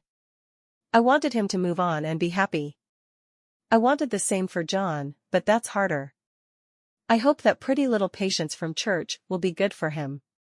Millie's not for him. She's a good woman, but she's not the right person for my John. I really liked Patience. I like Millie too, but I agree, she's wrong for John. I thought about Millie for Mortimer for a short while, but she's still too young. You're definitely the right woman for him. You just have to get past your insecurities about me. I never would have done half the work you do. I liked to sit around and have tea with other ladies, and just soak up the gossip. You did? That pronouncement was hard for her to merge with what she knew about Grace. I thought you were perfect. Grace laughed aloud. I was far from perfect. I did love them both with everything inside me, but I had so many flaws. You put me to shame, Toria. I'm glad you're here taking care of the two men I love more than any others. Tell me what I need to do to make Mortimer love me. Grace shook her head. There's no way to make a man love you. You have to keep on as you're going. She turned her head. He's coming. And she faded away. Toria thought for a moment about telling Mortimer what she'd seen, but she couldn't do that. I had a quick lull between customers, so I locked the door for a moment. I wanted to make sure you remembered to bring me down lunch at 11, so I can eat before your shifts of men start. I would never forget to feed you. John will come up and get his when he gets back. And Willie. I'll make sure I set some aside for both of them. Mortimer walked to her and took her into his arms, kissing her quickly. I didn't feel right kissing you goodbye this morning with John right there. Maybe it wasn't such a good idea for him to move in after all. I don't think he'll be with us long, Toria told him. He'll find a good woman and settle down soon. I can feel it. And your dead wife was just sitting in my kitchen talking about it. I hope you're right. I like having you all to myself. He kissed her once more before heading for the stairs. Your cookies are all gone, by the way. After the new restaurant opens, I think you should devote your time to baking. Baking and working in the store. I'm so excited to be able to work with you every day. It seems that's the way a marriage should be, two people working together for a common goal. Don't you think? Mortimer nodded, his face confused. I'll see you later. As he walked down the stairs away from her, he couldn't help but wonder if she was right. Should he and Grace have worked together more? She'd loved her social time, and he hadn't thought he should interfere with it. She'd known enough to manage the store when he was sick, but other than that, she'd rarely set foot in it. It had been his store, and not theirs. Maybe Toria was right. Maybe it was something they should do together. Chapter 8. The lunch went well for Toria. The men were all well-mannered and seemed to love the food she served them. They had seconds and sometimes thirds, but she'd prepared for an army, and they enjoyed what she made. After the third round of meals, John and Willie came up the stairs to have their lunches. Willie's eyes widened at the small feast in front of him. It was obvious he'd been hungry for a while. I should take this home to my family, not eat it all myself. Toria shook her head. You need your energy for the work you're doing. I'll send home anything that we've got left with you at the end of the day. She'd planned to serve more dumplings for supper so she wouldn't have to make another meal, but it didn't matter. If he was willing to skip his lunch to take food home to his family, then his family needed it more than she needed to not cook another meal. We can't take charity, ma'am. Willie sat down, still eyeing his food as if he wondered if it was really all right to eat it. It's not charity. My husband and John won't eat the same meal twice like that. I need someone to take it. I shouldn't have made so much. Toria hated lying, but she knew it was important that his family eat. John's eyes were dancing at her story. It's true. I'll take you home and take the pot with me. I arranged it so my last delivery would be in Bachelor, so it's no problem driving you home. I'd like that a lot. Willie looked at his food, and then at Toria. Is there enough for you? Toria nodded, grabbing a bowl for herself. She'd eaten earlier, but if it made him feel better to see her eat, she could eat a little more to satisfy him. Sitting down at the table, she looked at John. Would you be willing to pray for us? After the prayer, Willie began shoveling his food into his mouth, obviously very excited that there was food for him to enjoy. When he'd finished, which took mere moments, he leaned back and looked at Toria. It was a wonderful meal, Mrs. Jackson. Thank you, Willie. Would you like more? The boy seemed to fight an internal debate, but in the end, he shook his head. No, ma'am, but thank you for offering. Toria understood. If he ate more, he'd be taking it from his mother and siblings. She'd been raised poor, but never as poor as his family obviously was.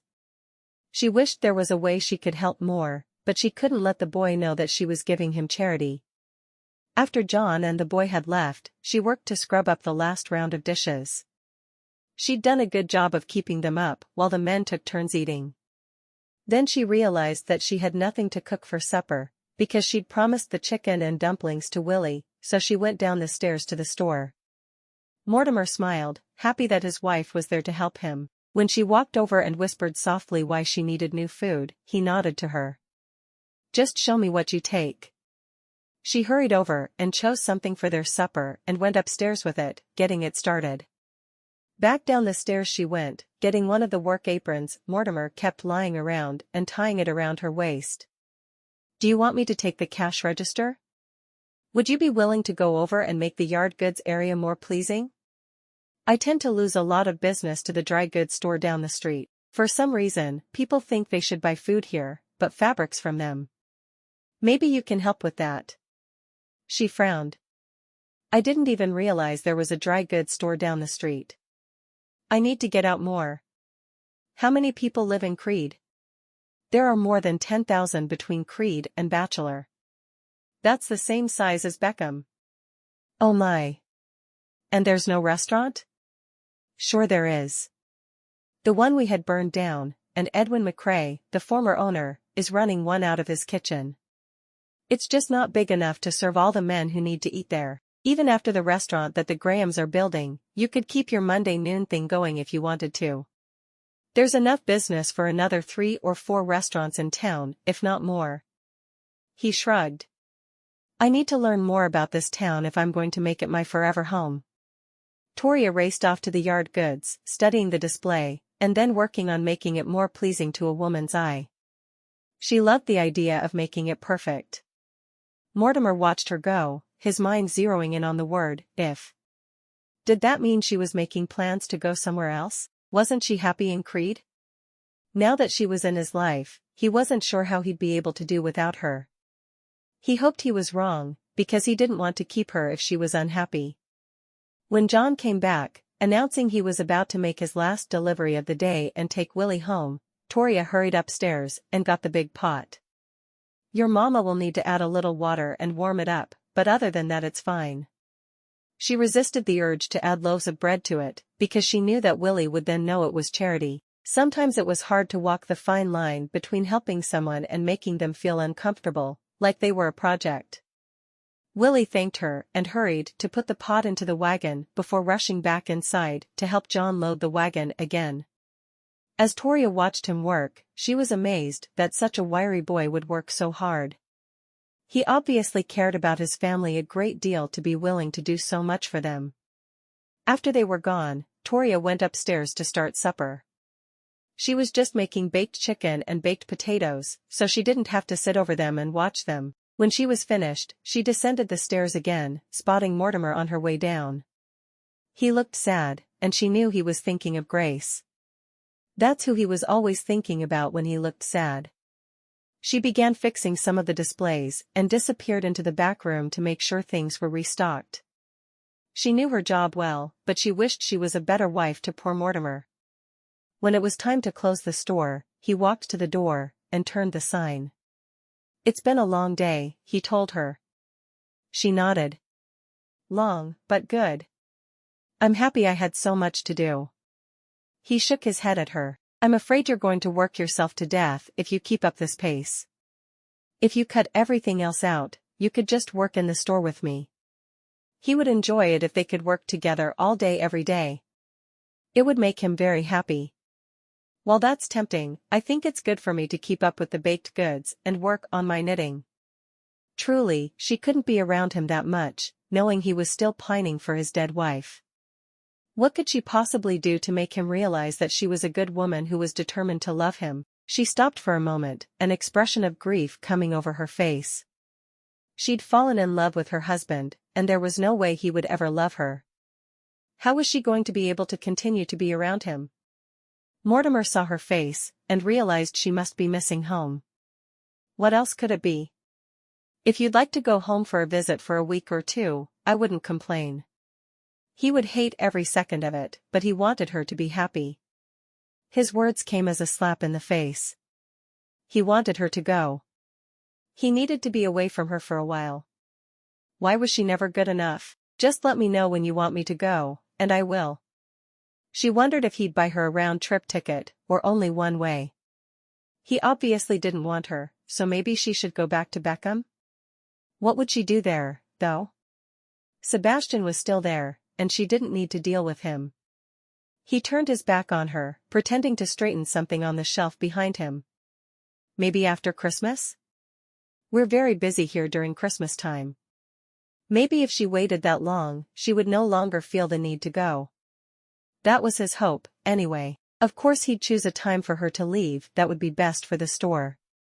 She was a helper to him, a partner of sorts.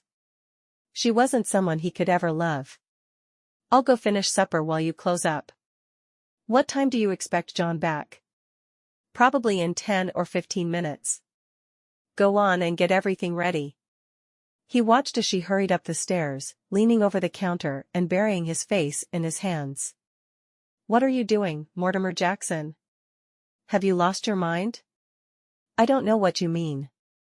He didn't even react to Grace's presence. He'd been haunted by her since her death, and usually he was excited when she appeared before him, but not this time. "You're pushing that woman away. There's never been a woman on this earth who was more suited to marrying you and working with you. And here you are, telling her to go back east." Grace shook her head at him, as if he'd lost his mind. "I'm not pushing her to go back east. I can see she misses her family back east, so I suggested she go for a visit." "Well, she thinks you want to get rid of her. Use a little tact. Court her like you courted me. I know you know how to court a woman. Use some of those skills. Buy her flowers." "Toria? She'd rather have something practical, I'm sure. A skein of yarn would make her happier than a bunch of flowers." "You'd be surprised, Mortimer. Women everywhere are the same. You have to treat her like a princess, before she takes off and never comes back. You and John need her more than you ever needed me. She's the woman who belongs with you. Wake up and start treating her like it." With those words, Grace faded from view as she'd done 1,000 times. Usually after her visit, he was left sad and lonely. This time, he was galvanized into action. Maybe she was right. It was time he courted his wife and treated her like the incredible woman she was. No one needed to be treated like an old worn-out shoe. Before he went upstairs for supper, he walked down the street to visit Seamus McFry. He had a small greenhouse, and he grew flowers. Claimed that he needed flowers all year round to remind him of his beautiful Ireland. He'd left when he was just a boy, and now that he'd settled in Creede, he was determined to bring a bit of Ireland there. Knocking on the man's door, he waited for a moment. "Mortimer. What brings you here?" Seamus was a friend from church, but not someone he usually saw outside of that building. "Flowers. I want to buy some flowers for my new wife. I think she's unhappy here, and I want her to be happy." Seamus made a face. "Are you sure? She looked like she was loving it here to me. She puts on a good act. Do you have any roses?" He liked roses for a lady. It was Grace's favorite. "Not ready for picking. Let's see. Would you like to come with me?" Mortimer nodded, never having been inside the greenhouse before. It was a place he'd always been curious about, but not curious enough to seek the other man out. "I've never been in a greenhouse. It's a magical place. Step lively, or you might crush one of the leprechauns or fairies." Mortimer started to tell him he was crazy, but he'd had a conversation with his dead wife a short while ago where she gave him advice about his new wife. If that wasn't the pot calling the kettle black, he didn't know what was. "What would you recommend for my wife?" "I have some Irish wildflowers in one corner of the greenhouse that I think will appeal to you and your wife. They're a mixture of blue and purple, and they make me think of home." Seamus led him into the glass building, fortified with wooden posts, and then he took him to the area he'd suggested. "I think a bouquet of these would make any woman's heart sing, don't you?" Mortimer looked at them for a moment and then nodded. "I don't know her favorite color or her taste in flowers. I knew those things about my first wife within a couple of days of meeting her. I am not being a good husband to Toria. And she was being a wife beyond his wildest beliefs of what a wife could be." Seamus frowned at him. "A beautiful lass like her, and you're not doing everything you can to make her fall in love with you? Granted, she can't sing, but that seems to be her only flaw. It's time for you to work for her. She deserves it." Mortimer sighed. "She works for me. I've never seen a woman work quite like Toria does. She cooks, bakes, balances my books, fixes displays, and makes me socks. I get tired just thinking about everything she does." Seamus grinned. "You're in love with her, aren't you?" "I don't think so. I've not even known her a week yet." Does love come that fast? When he thought about it, he realized his emotions were becoming involved in his feelings for his wife. "How long did it take you to know you loved your Grace?" Seamus had moved to town not long before Grace's death, but he'd known her a little. It was different with Grace. "I took one look at her, and I knew she was the woman for me. I fell for her beauty before she even learned to cook or do other things to take care of me. It seemed to him that his love for Grace was an immature love. And Toria is the other way around, isn't she? That doesn't mean you love her any less. Mortimer frowned.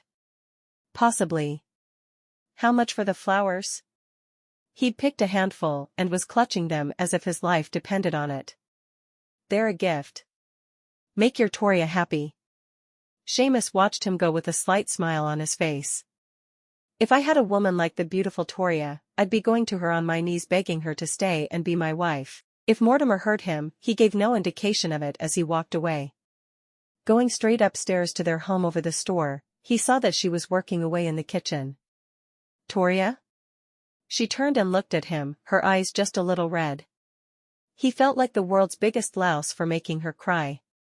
She was always so upbeat and happy. He'd obviously done something very rude to hurt her. He just wished he understood what that thing was. Yes? I've treated you badly, and I'm very sorry. I'm going to court you. No woman should have to skip the courting time with her husband, where he treats her as if he worships the ground she walks on. He thrust the flowers at her. I hope you like them. Toria looked at the flowers and then up at Mortimer. They're beautiful. Thank you. She hurried to find a vase and rinse it out.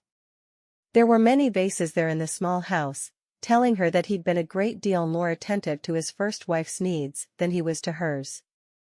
She couldn't believe he'd brought her flowers. Maybe things would turn around a little. Do you like flowers? She laughed softly. Of course I like flowers. Just because I can do math and enjoy working doesn't mean I don't have a love for all things pretty and feminine. I'm glad, he said softly.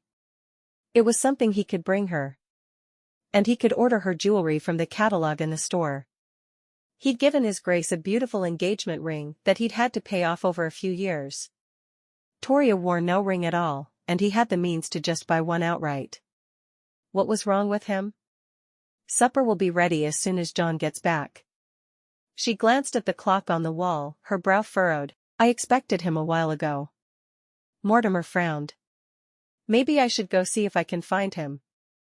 I do think that would be a good idea. What if he went to the saloon again?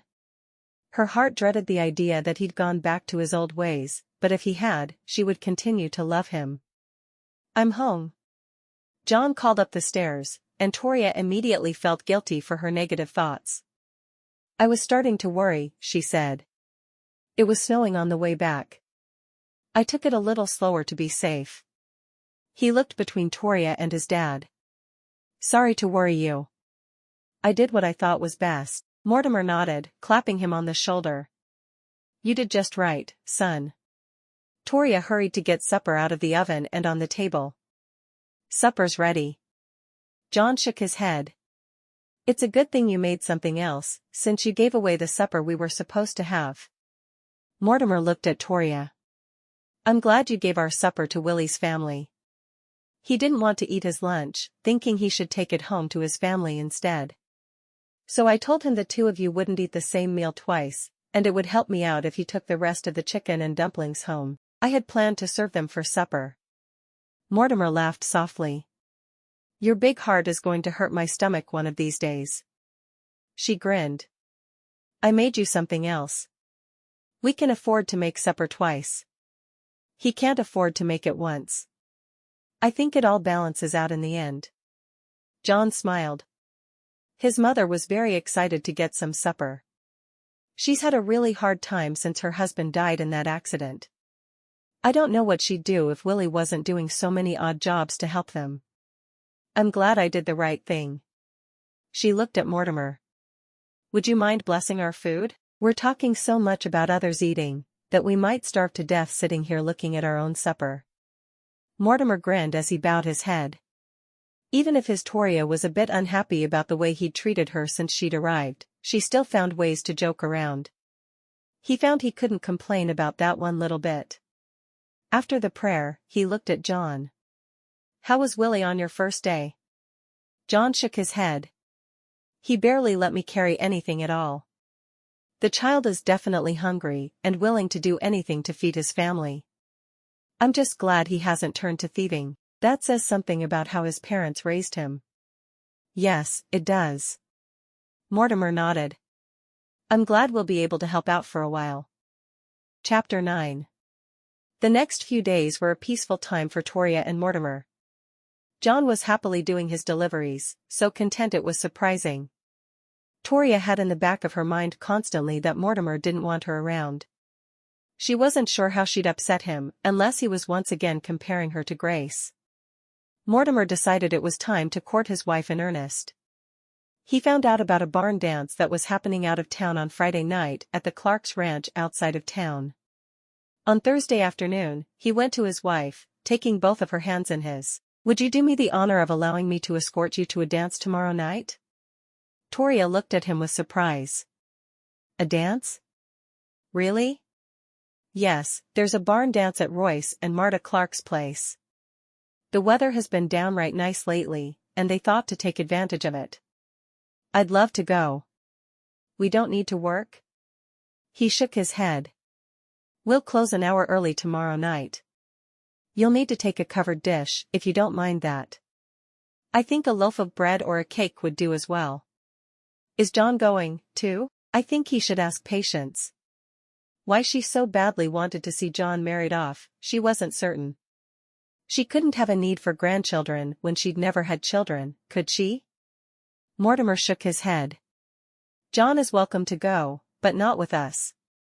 I'm courting my wife, and men don't bring along their grown children when they're courting. Toria grinned. Sounds good to me.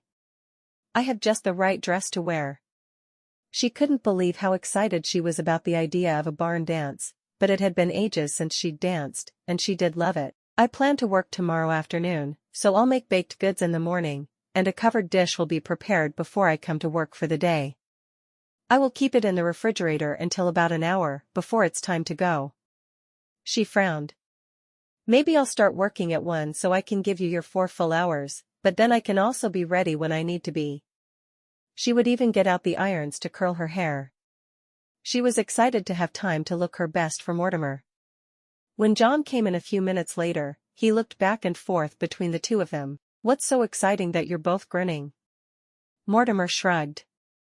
I'm taking my wife to a barn dance out at the Clarks tomorrow night. Oh, good. I'd love to go. John, I love you, but I'm courting my wife. You may take the store wagon if you want, but I'm driving her in the buggy. Mortimer was certain John would understand the feelings behind the words. John laughed. Fine. I'll take myself out to the dance. You should ask Patience, Toria said as she put food onto the table for supper. Not yet. I need to prove to myself for a month or 2 that I can go without drink. It can't be for her. It has to be for me. Toria nodded. You're doing very well. I'm proud of you. John tilted his head to one side, studying her. For someone who is determined not to be my mother, you sure do mother me a lot, Toria. She blushed. I'm sorry. If it's too much, tell me, and I'll stop. It's not too much at all. I'm actually very pleased that you treat me the way you do. John walked to her and hugged her awkwardly. You've been a good change in my life, and I can't complain about it one little bit. Toria smiled at him. I'm so glad. We'll work together to find the right balance of me mothering you and not. Why did she feel so much more confident about her relationship with her stepson than she did with her relationship with her husband? Sounds good to me. They all sat down and had their meal, after which Toria did the dishes while the men played checkers. As soon as she was finished with the dishes, she hurried off to the room she shared with Mortimer to find the dress she wanted to wear. She had several dresses that she usually wore, but this one was different. It was a soft pink, and it showed off her coloring to its greatest advantage. She'd only worn it twice for weddings back in Beckham, and she loved the idea of wearing it to a party for her first social outing with her new husband. She took it from the wardrobe and shook it out, eyeing it critically. Immediately, she knew the one thing that needed to change so it would be perfect for the dance. She needed to embroider tiny little flowers on the collar. The dress was form-fitting, showing off her tiny waist. She hoped Mortimer would be happy for her to wear it. She wanted him to be proud when she was in his arms dancing with him. He's already proud of you, you know. Grace was sitting beside her on her bed. Toria shook her head, a tear spilling down her cheek. She was angry with herself for breaking her own rule about 5 minutes of whining per day. She was surprised she could go from excited to sad so quickly. He wants me to go back to Massachusetts. I can't figure out what I've done wrong. I've worked so hard, and I made him every meal. I cater to his every need. Why doesn't he want me here? He does want you here, Toria. He's worried that you're missing home, so he thinks you should go for a visit, even though you're happier here. He truly doesn't understand that. Should I tell him? We're going to have time to talk on the way to the barn dance tomorrow. Toria held up her dress. I'm going to add little flowers to the collar. What do you think? I think you'll be more beautiful than ever. Toria frowned for a moment, looking at the other woman carefully. Are you a ghost? Grace threw back her head and laughed. Heavens no. I'm an angel. Your guardian angel, to be exact. Why would you think I was a ghost? You're an angel? And you're finding a new wife for your husband? Grace nodded emphatically. Who better to find him what he needs? I know him well, and I can honestly say that you will be a much better wife to him than I ever dreamed of being. Do you think? He seemed to worship you. We met when we were very young, and he thought I was the most beautiful girl in the world. He made it very plain. I did the minimum I needed to do to make him happy, and you work yourself half to death. No, you're the woman he needs. I'm glad he found you. Toria thought about her words for a moment. And John? John didn't want to like you, but he can't help himself. Now he looks up to you and enjoys your company. It only took you a week to turn him around. You were what they both needed. Grace smiled at her. I'm happy now. I'm doing what I need to do. I want you to be happy as well. Toria nodded. I think I'm happy. Mortimer brought me flowers on Monday. Good. He needs to treat you like a princess, because you're the kind of woman he should have married the first time. Grace stood up. I'll be around if you need me, but you shouldn't. You're going to be fine now. Toria watched her walk toward the door and fade away as she got to it. She wasn't certain she believed Grace could be her angel. It was far-fetched, but not a great deal more than her being a ghost. She concentrated on making the little flowers on her dress. Thinking too much about her guardian angel, or ghost, was too hard for her mind to handle at the moment. Toria woke the following morning, very excited about going to the dance. She'd picked out just the right brooch to wear with her dress, and she'd finally finished the flowers on her collar. Instead of immediately jumping out of bed to start breakfast like she usually did, she turned to her side to watch Mortimer sleep. The love that welled up in her every time she saw him surprised her. He wasn't the type of man she had allowed to escort her in Beckham, but there was something about him that was sweet and special. Mortimer's eyes fluttered open, and he found her watching him. Good morning. Toria smiled. Good morning, Mortimer. Are you just lying there watching me sleep? She nodded. I'm very excited about the dance tonight. It's been so long since I've danced, I hope I haven't forgotten how. He chuckled. I don't think you have. But who cares either way? We'll have fun even if we stand in the middle of the floor, swaying to the music. I'm looking forward to holding you in my arms. She scooted a little closer to him on the mattress. You could hold me in your arms now to practice. She still wasn't ready for more to happen between them, but she loved the idea of him holding her close. He smiled and wrapped his arms around her, his cheek resting atop her head. This feels nice. I like practicing with you. Me, too. That evening, when they were getting ready for the dance, Toria used Grace's sewing room as a place to get ready so Mortimer wouldn't see her dress until she was completely ready.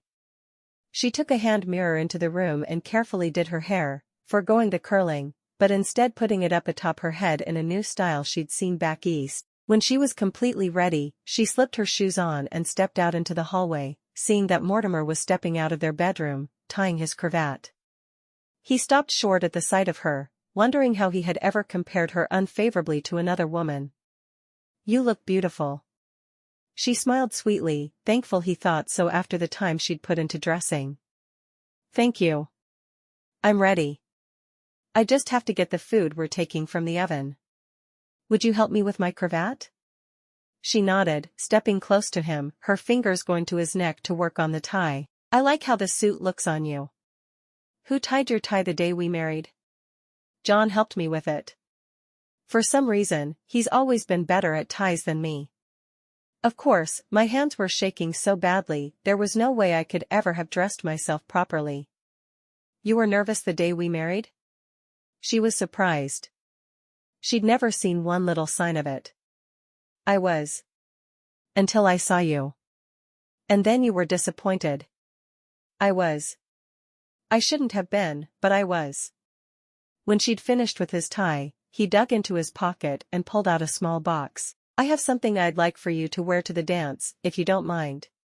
She looked at the box in his hand and nodded, knowing she would take off her brooch if he wanted her to wear something he'd given her. It didn't matter to her enough to not. "I'd like that." He handed her the box, and she opened it, gasping when she saw what was inside. "I never got you an engagement ring, or even a wedding ring. I thought tonight would be a good night to rectify that."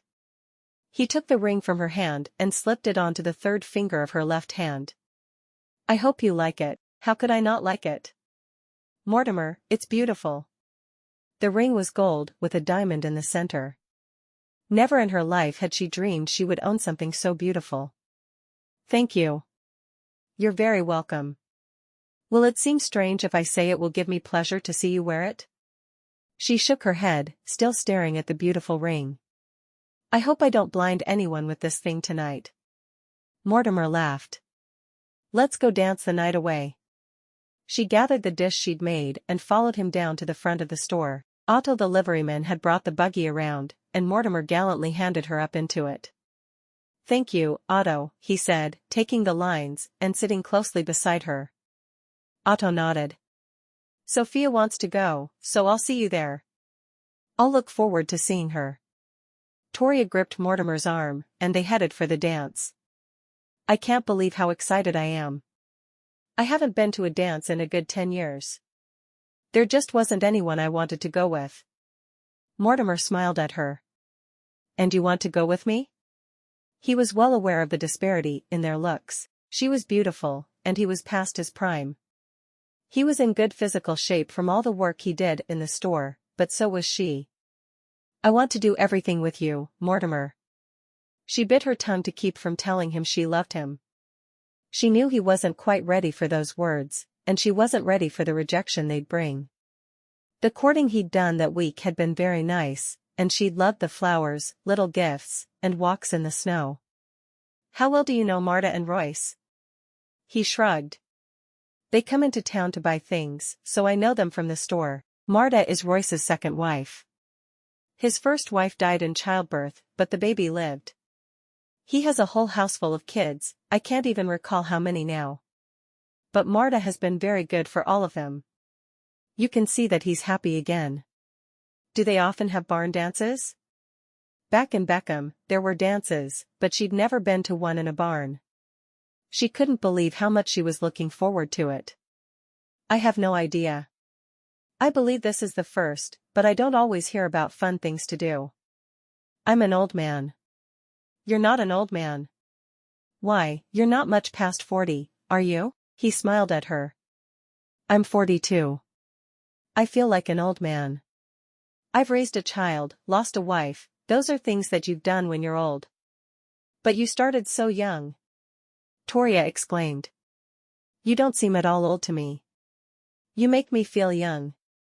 They rode along in silence for a bit before he pulled into the ranch yard where they were headed. He parked among the other buggies and wagons, carefully tying his horses to a tree. Walking around, he held his hands up for her, catching her waist and helping her down. She immediately turned to get her covered dish, which every woman knew was her key to get into a party like this. They walked in together, and she was aware that people were watching them. It was their first social event as a married couple, so it was natural. Walking over to where Marta was standing with children surrounding her, Toria handed her the covered dish. "Thank you so much for inviting us. I'm looking forward to the dance." Marta smiled, her eyes a bit sleepy. "I'm so glad you came. Are you feeling all right?" Toria asked, immediately worried about her new friend. Marta nodded. "I'm just tired. It takes a lot out of a woman having so many people depending on her. I love to cook and clean, and the children make me happy, so please don't think I'm complaining. I'm glad you're enjoying things. Don't dance so much that you can't make it through tomorrow." Marta laughed. "I'll dance, at least a little. I didn't have this barn cleaned out for nothing." Toria nodded, moving away from her friend. There was a small band in one corner of the barn, consisting of a fiddle, a harmonica, and a guitar. It wasn't the kind of dance people went to back east, of course, but it looked fun to her. Royce stepped into the middle of the barn and removed his hat. "Let's thank the Lord for this meal, and then we'll get into the most important part of our evening, having fun." After the prayer, they all lined up and filled their plates from the smorgasbord in front of them. Toria was genuinely amazed at all the dishes that had been provided, and she was sure they'd be able to feed everyone at least twice over. She herself had brought enough food to feed at least 4 people, instead of the 2 of them. Then she spotted John, who was off to one side of the room, looking excitedly at the crowd. She raised her hand in a wave, and he nodded at her. After their plates were filled, Mortimer led her over to a hay bale that would serve as their bench. They both held their plates in their laps, prepared to eat. John walked past them with his plate. "I'm going to find the other young men," he said. Mortimer nodded, watching him carefully. He didn't seem to be under the influence of drink, but he knew that John's friends often brought their own entertainment to parties. As soon as they were finished eating, Mortimer held his hand out for her and helped her to her feet. "May I have this dance?" Toria smiled, nodding emphatically. "I can't think of anything I would like more." The band was playing a slow tune, and she was happy to be able to dance in his arms. As they danced, Mortimer realized the second thing Toria had no talent for. She couldn't dance. She tripped over her feet, his feet, and once a speck of dust on the floor. But just like when she sang, she was happy, her whole face lit up. He would deal with bruised toes, to keep his wife so very happy. As they danced, Toria saw Grace behind them, and she was beaming. She looked genuinely happy that Toria and Mortimer were happy. Toria nodded to her as they continued their dance. The next time she twirled to where she could see Grace, the angel's face looked panicked. She was gesturing for Toria to follow her. Toria looked at Mortimer. "I need to excuse myself for a moment," she whispered, then she hurried toward the angel, following her. When she got outside, she saw John slowly backing away from 2 other young men, a look of fright on his face. She saw one of the young men pull a knife. He wielded it with more enthusiasm than skill. The other young man pulled a knife and the 2 of them circled each other, both looking for just the right time to attack. Toria called for John to come beside her, leading him away from the danger. John hurried over, his eyes wide as he watched the fight. There was a dark figure over the young men. Toria didn't know who it was, but he frightened her. "It's the angel of death. One of them isn't going to make it. Don't try to stop it. Nothing will work once death gets here," Grace whispered to her. Toria thought for a moment about trying to stop it, but she knew it wouldn't end well. Instead, she took John's arm and pulled him back into the dance. "Were they drinking?" she asked softly, with no accusation in her voice. "Yes, and they wanted me to drink with them." "But you didn't?" Toria asked, almost afraid of the answer. "I didn't." She squeezed his arm. "I'm going to go let Royce know there's a knife fight in his barnyard." She was surprised no one else had seemed to see what was happening. John stayed beside her as she went to Royce, whispering to him that he was needed outside, and Royce rushed out. She sat down beside Marta, who looked even more tired than before. "Are you all right?" Marta nodded. "I need to get a drink of water. Other than that, I'm just fine." John hurried to get the water, bring her a glass back. The men quickly ran from the barn one at a time, but John stayed beside Toria. She wasn't sure if he just didn't want to be part of the altercation, or if he needed to stay where he could be seen so no one thought he was part of it. Either way, she was glad to have him there. Mortimer came into the barn a few minutes later, making a beeline for his family. "Are you all right?" he asked John softly, more asking if his son had participated in the drunkenness going on outside. "I got away as soon as I knew what was going on, Dad." Royce came back into the barn, and he raised his voice. "There was a little problem outside. Jim Thompson was stabbed, and he's dead. I think it's time for the party to be over." Chapter 10. Mortimer took Toria's arm. "Let's get out of here." Toria nodded. She felt almost guilty that she hadn't done anything to stop the fight, but the whole situation had seemed too dangerous to her. She simply wanted to get John away from the fight as quickly as possible. John frowned at her as he headed for his own wagon. Toria grabbed the dish she had brought, feeling a small sense of pride that it was completely empty, and she walked with Mortimer to the buggy. She could see there was a group of people surrounding Jim, the boy who had been stabbed, but the angel of death was no longer there. She had to assume that he had gotten what he came for. On the drive back, she was mostly silent, not certain what to say at all. She was simply relieved that her own family was untouched. "Do you know if John was involved?" Mortimer finally asked. He was nervous that his son had been part of the knife fight and the drinking that had preceded it. Even though John had said no, he needed confirmation, and he needed it badly. "He wasn't. I went out there and saw him backing away from the boys. His breath has no scent of alcohol on it. The boys asked him to drink with them, but he refused." She was so thankful she could tell her husband the truth about what she'd seen. "What made you go out there to begin with?" Toria took a deep breath, deciding it was finally time to tell him. If he thought she was crazy, then so be it. "I've been receiving visits from a guardian angel.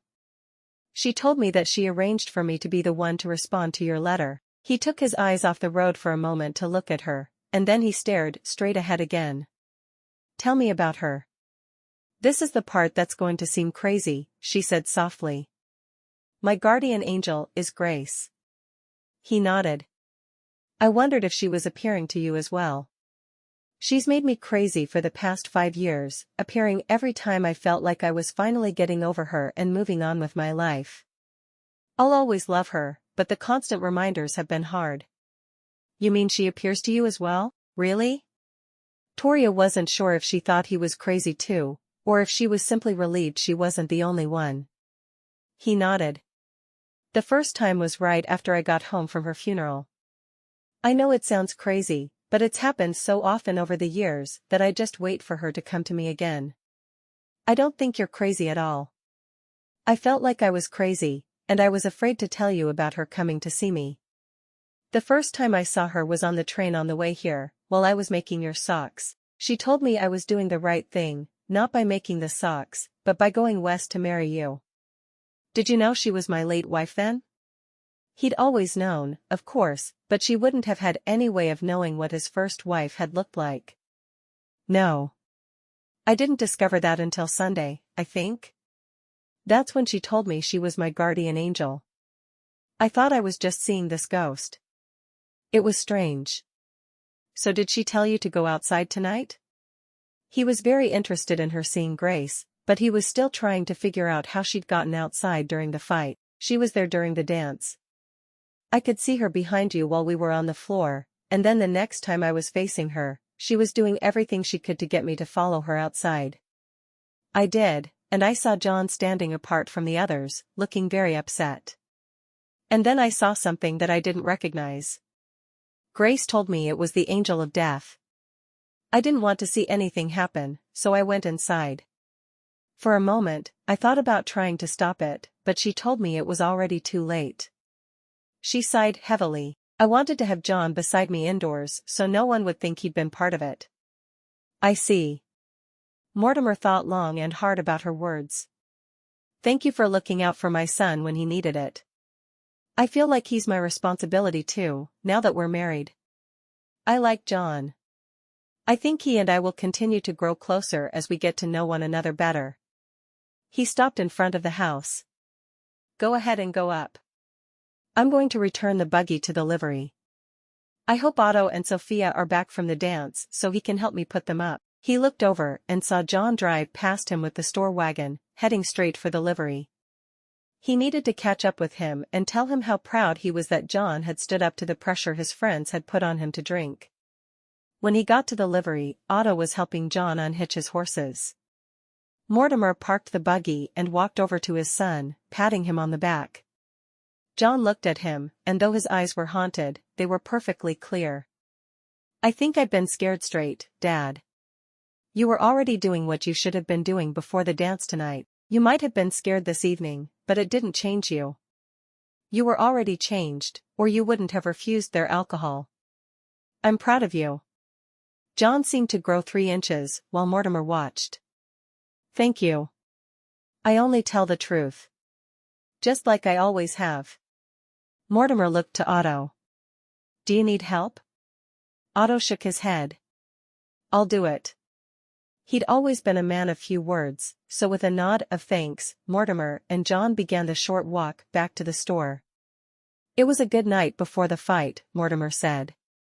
I gave Toria a ring tonight. Good. I felt bad for her, never having an engagement ring or a wedding ring. I'm glad you finally gave her one. Mortimer smiled. You really don't mind her, do you? John shrugged. She's not my mom, but she doesn't even expect me to call her mom. She's just Toria, and she's your wife, and she feeds me and watches out for me. How can I complain about that? Thanks, John. I appreciate that. You don't need my approval anyway, Dad. You waited 5 years after Mom died before you even thought about marrying again. I can't complain about that. Well, I could if I didn't like the woman you married, but I really like Toria, so I won't. Mortimer laughed, walking into the house. John looked over at Toria. I'm going to go to bed. I think you two need some time alone together. Toria looked at John and smiled, nodding. Good night, John. I hope you sleep well. I will, because I wasn't part of the nonsense tonight. I'm so glad I wasn't part of it. Me too. Toria sat at the table, drinking some warm milk. I wasn't sure I'd sleep after everything that happened tonight if I didn't have something to help me. Is there enough for 2? Mortimer asked, walking to the stove to peer in the pot she'd used. Of course. Do you want me to pour it? He shook his head. No, I can pour my own milk. I don't think it will break me. I'm so glad to hear it. When he'd sat down beside her, she covered his hand with hers. I'm so glad you understand about Grace. I really thought I was losing my mind, but I feel so much better now that I've talked to you about it. I feel better too, believe it or not. I like the idea that she chose you for me, because you are truly the wife she never was. He took a sip of his milk. I hope this doesn't sound like I didn't love her, because I did. With everything inside me. But Grace was not anything like you. She wanted to stay home and sew or work on whatever project she felt like doing. She liked to spend time with other ladies, talking and gossiping. She didn't look for ways to fill her time. She did what she had to do, but she didn't do more, if that makes sense. It does. Does the way I always look for more to do bother you? He shook his head adamantly. I love it. I think it's great that you're willing to work so hard to make my life easier. You really do? He nodded. Of course I do. I'm thrilled to not have to do the books anymore. The store is making more money than ever, and John is doing what he wants to do. How could I complain? Then why don't you want me to stay? Why do you think I should go back to Massachusetts? She finally asked the question that hurt her more than anything. Because I could see you were sad. You're not happy here. She blinked at him a couple of times, trying to understand him. What do you mean I'm not happy here? I'm happier here than I've ever been in my life. I love having the freedom to do more in the store. I love the new friends I've made. Why would I want to go back to a place where I have no one, and there's a man trying to force me into a marriage I don't want? You really don't want to go back? Mortimer felt as if his heart was beating double time. He wanted her to stay so badly, but only if it was what she wanted. He couldn't make her stay against her will. Her happiness was more important than his. Toria shook her head adamantly. Of course I don't want to go back. I love the freedoms I have here. I love that I have a home and someone to cook for. Mortimer smiled. Good. I wasn't sure how I was going to let you go back, but I couldn't keep you here if you weren't happy. I'm not happy feeling like I'm constantly competing with a ghost, or an angel, as the case may be, but you've explained that's not the case. I know you don't love me the way you did her, but maybe in time that will come. He shook his head at her. It already has. I love the way you take care of me. I love the way you treat my son. But most importantly, I love you. I couldn't bear it if you wanted to go back east, but I wouldn't stop you, because your happiness matters more to me than mine does. Really? Toria could hardly believe her ears. You love me? Even though I'm not a tiny little blonde? I love you for you. If I hadn't been so convinced that you would look just like her, I would have seen your beauty that first day. As it was, it took me a little longer because I so badly wanted you to be her. I wasn't willing to accept you for you. She reached out and took his hand with hers. I love you too, Mortimer. I was afraid to say it, because I thought you might just laugh in my face. Now that I've seen Grace, I can understand why she was so appealing. She was so beautiful. So are you, but in a different way. I find your strength and your confidence very appealing. He used the hand he was holding to pull her into his lap. You are the woman who completes me in a way Grace never could. I love you with everything inside me, Toria Jackson. The smile that spread across her face at the moment seemed to make her entire face shine. I love you too, Mortimer. I'm so glad I'm your wife. He buried his face against her shoulder, confident in his future for the first time in years. When he lifted his head, he saw Grace standing behind her, smiling as tears rolled down her face. She nodded once and disappeared. He had a feeling he wouldn't be seeing her anymore. Toria threw herself into Christmas preparations, the way she did everything else in life. She and Mortimer went out and found a Christmas tree that she asked him to carry back to their home. She popped popcorn and strung the kernels to make pretty garland to put on the tree. She made candy and cookies, most of which they had to sell in the store, because even John and Mortimer couldn't eat as much as she made. She gave small gifts of candy to all of her new friends, and she even took one to the pastor on Christmas Eve. She loved going to service on Christmas Eve. Truly, everything about the holiday thrilled her. As she walked home from the service with the two men in her life, she smiled, knowing she had done her best to have special gifts waiting for them under the tree. And for Mortimer, she had the most special gift of all. She just had to wait until Christmas morning to tell him, if she could hold out that long. When they got back to their home, she reminded them both to hang their stockings. That's for children. John protested. Well, I have things to put into both of your stockings, so if they're not hanging in front of the fire, I won't be able to put anything into them. I would think you'd want the presents, whether you were a child or not. For Toria, the stockings were an important part of Christmas. If he didn't want to hang one, that was fine, but he wouldn't get his gifts. He shook his head at her, but he found a clean sock from his room and hung it by the chimney. There.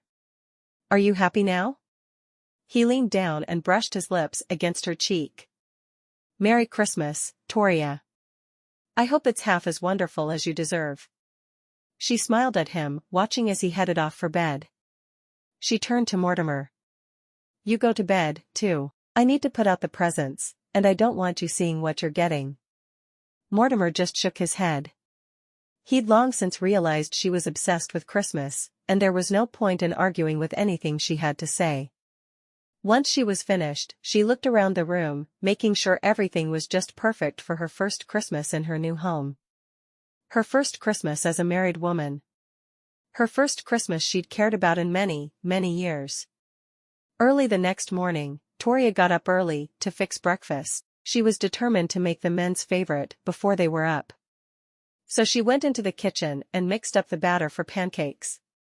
As usual, as soon as the smell of bacon filled the house, both men stumbled into the kitchen. She poured them each a cup of coffee, but drank milk herself. After their breakfast, she took them excitedly into the parlor, watching as John got down on the floor and pulled gifts out for all three of them, dividing them into piles. Her favorite gifts had always been the homemade kind, so that's what she gave, carefully working on socks and scarves for both men while they worked. In their stockings, she'd put some of the candy she'd made, excited to see their reactions to it. She'd gotten a gift from each of the men, and she opened them slowly, savoring the experience. It had been so long since she'd had a real Christmas that she wanted to remember every single moment of this one. From Mortimer, she received a string of pearls, her eyes widening. "They're beautiful." He smiled. "I thought you needed something pretty to wear to church on Sundays." "I love them." She immediately fastened them behind her neck, happy that he'd thought to get her something so personal. When she opened John's gift, it was a pair of leather gloves, soft as could be. "These are perfect. I'll wear them happily." Mortimer stood up, walking to the window. "It looks like we're snowed in today." "Big storm." "Good," Toria said with a smile. "I want to be inside all day. We'll drink hot chocolate, I'll cook a turkey for supper, and we'll celebrate." "Sounds good to me." Mortimer took her hand in his, smiling at her. He still found it difficult to believe that someone as special as Toria had become his wife and that she loved him. God had truly been smiling at him. John wandered away to put his things in his room for a minute, and Toria took the opportunity to talk to Mortimer privately. "I have one more gift for you." Mortimer looked at her with surprise. "I don't have anything else for you." "Oh, this isn't one of those gifts that needs to be reciprocated, it's different." Toria peeked at him through her lashes, realizing she had his full attention. "We're expecting. We should have a baby around August." He stared at her for a moment, as if he was in shock. "Are you sure?" She nodded. "I saw Dr. JT just last week. I thought it would be best to wait till Christmas to tell you." "Are you happy?" "Of course I am. I hadn't really thought much about the possibility of more children, but I'm thrilled. I wonder how John is going to feel about being a big brother." John stepped into the room, hearing the last sentence. "Wait, I'm going to be a brother?" Toria nodded. She hadn't been sure about telling John right away, but now that he knew, she was nervous about his reaction. "Yes, you are. In August." I don't know what to say." "You'll have time to get used to the idea," Mortimer told him. "I'm thrilled." John shook his head. "You seem way too old to have another baby around, Dad, but if you're happy then I'm happy." Toria hid her laugh at the look of disgust on Mortimer's face. "I don't think he's too old at all. I think he was too young when you were on the way." "Oh, I won't deny that." John looked between the two, a grin taking over his face. "I'm going to be a brother. And I'm going to be a mother for the first time. We'll all have to figure it out together." "I think we can do anything, as long as we do it together," Mortimer said. "It helps to do things with love." Toria looked at the two men in her life and thought about the baby growing inside her. She really could do anything as long as there was love.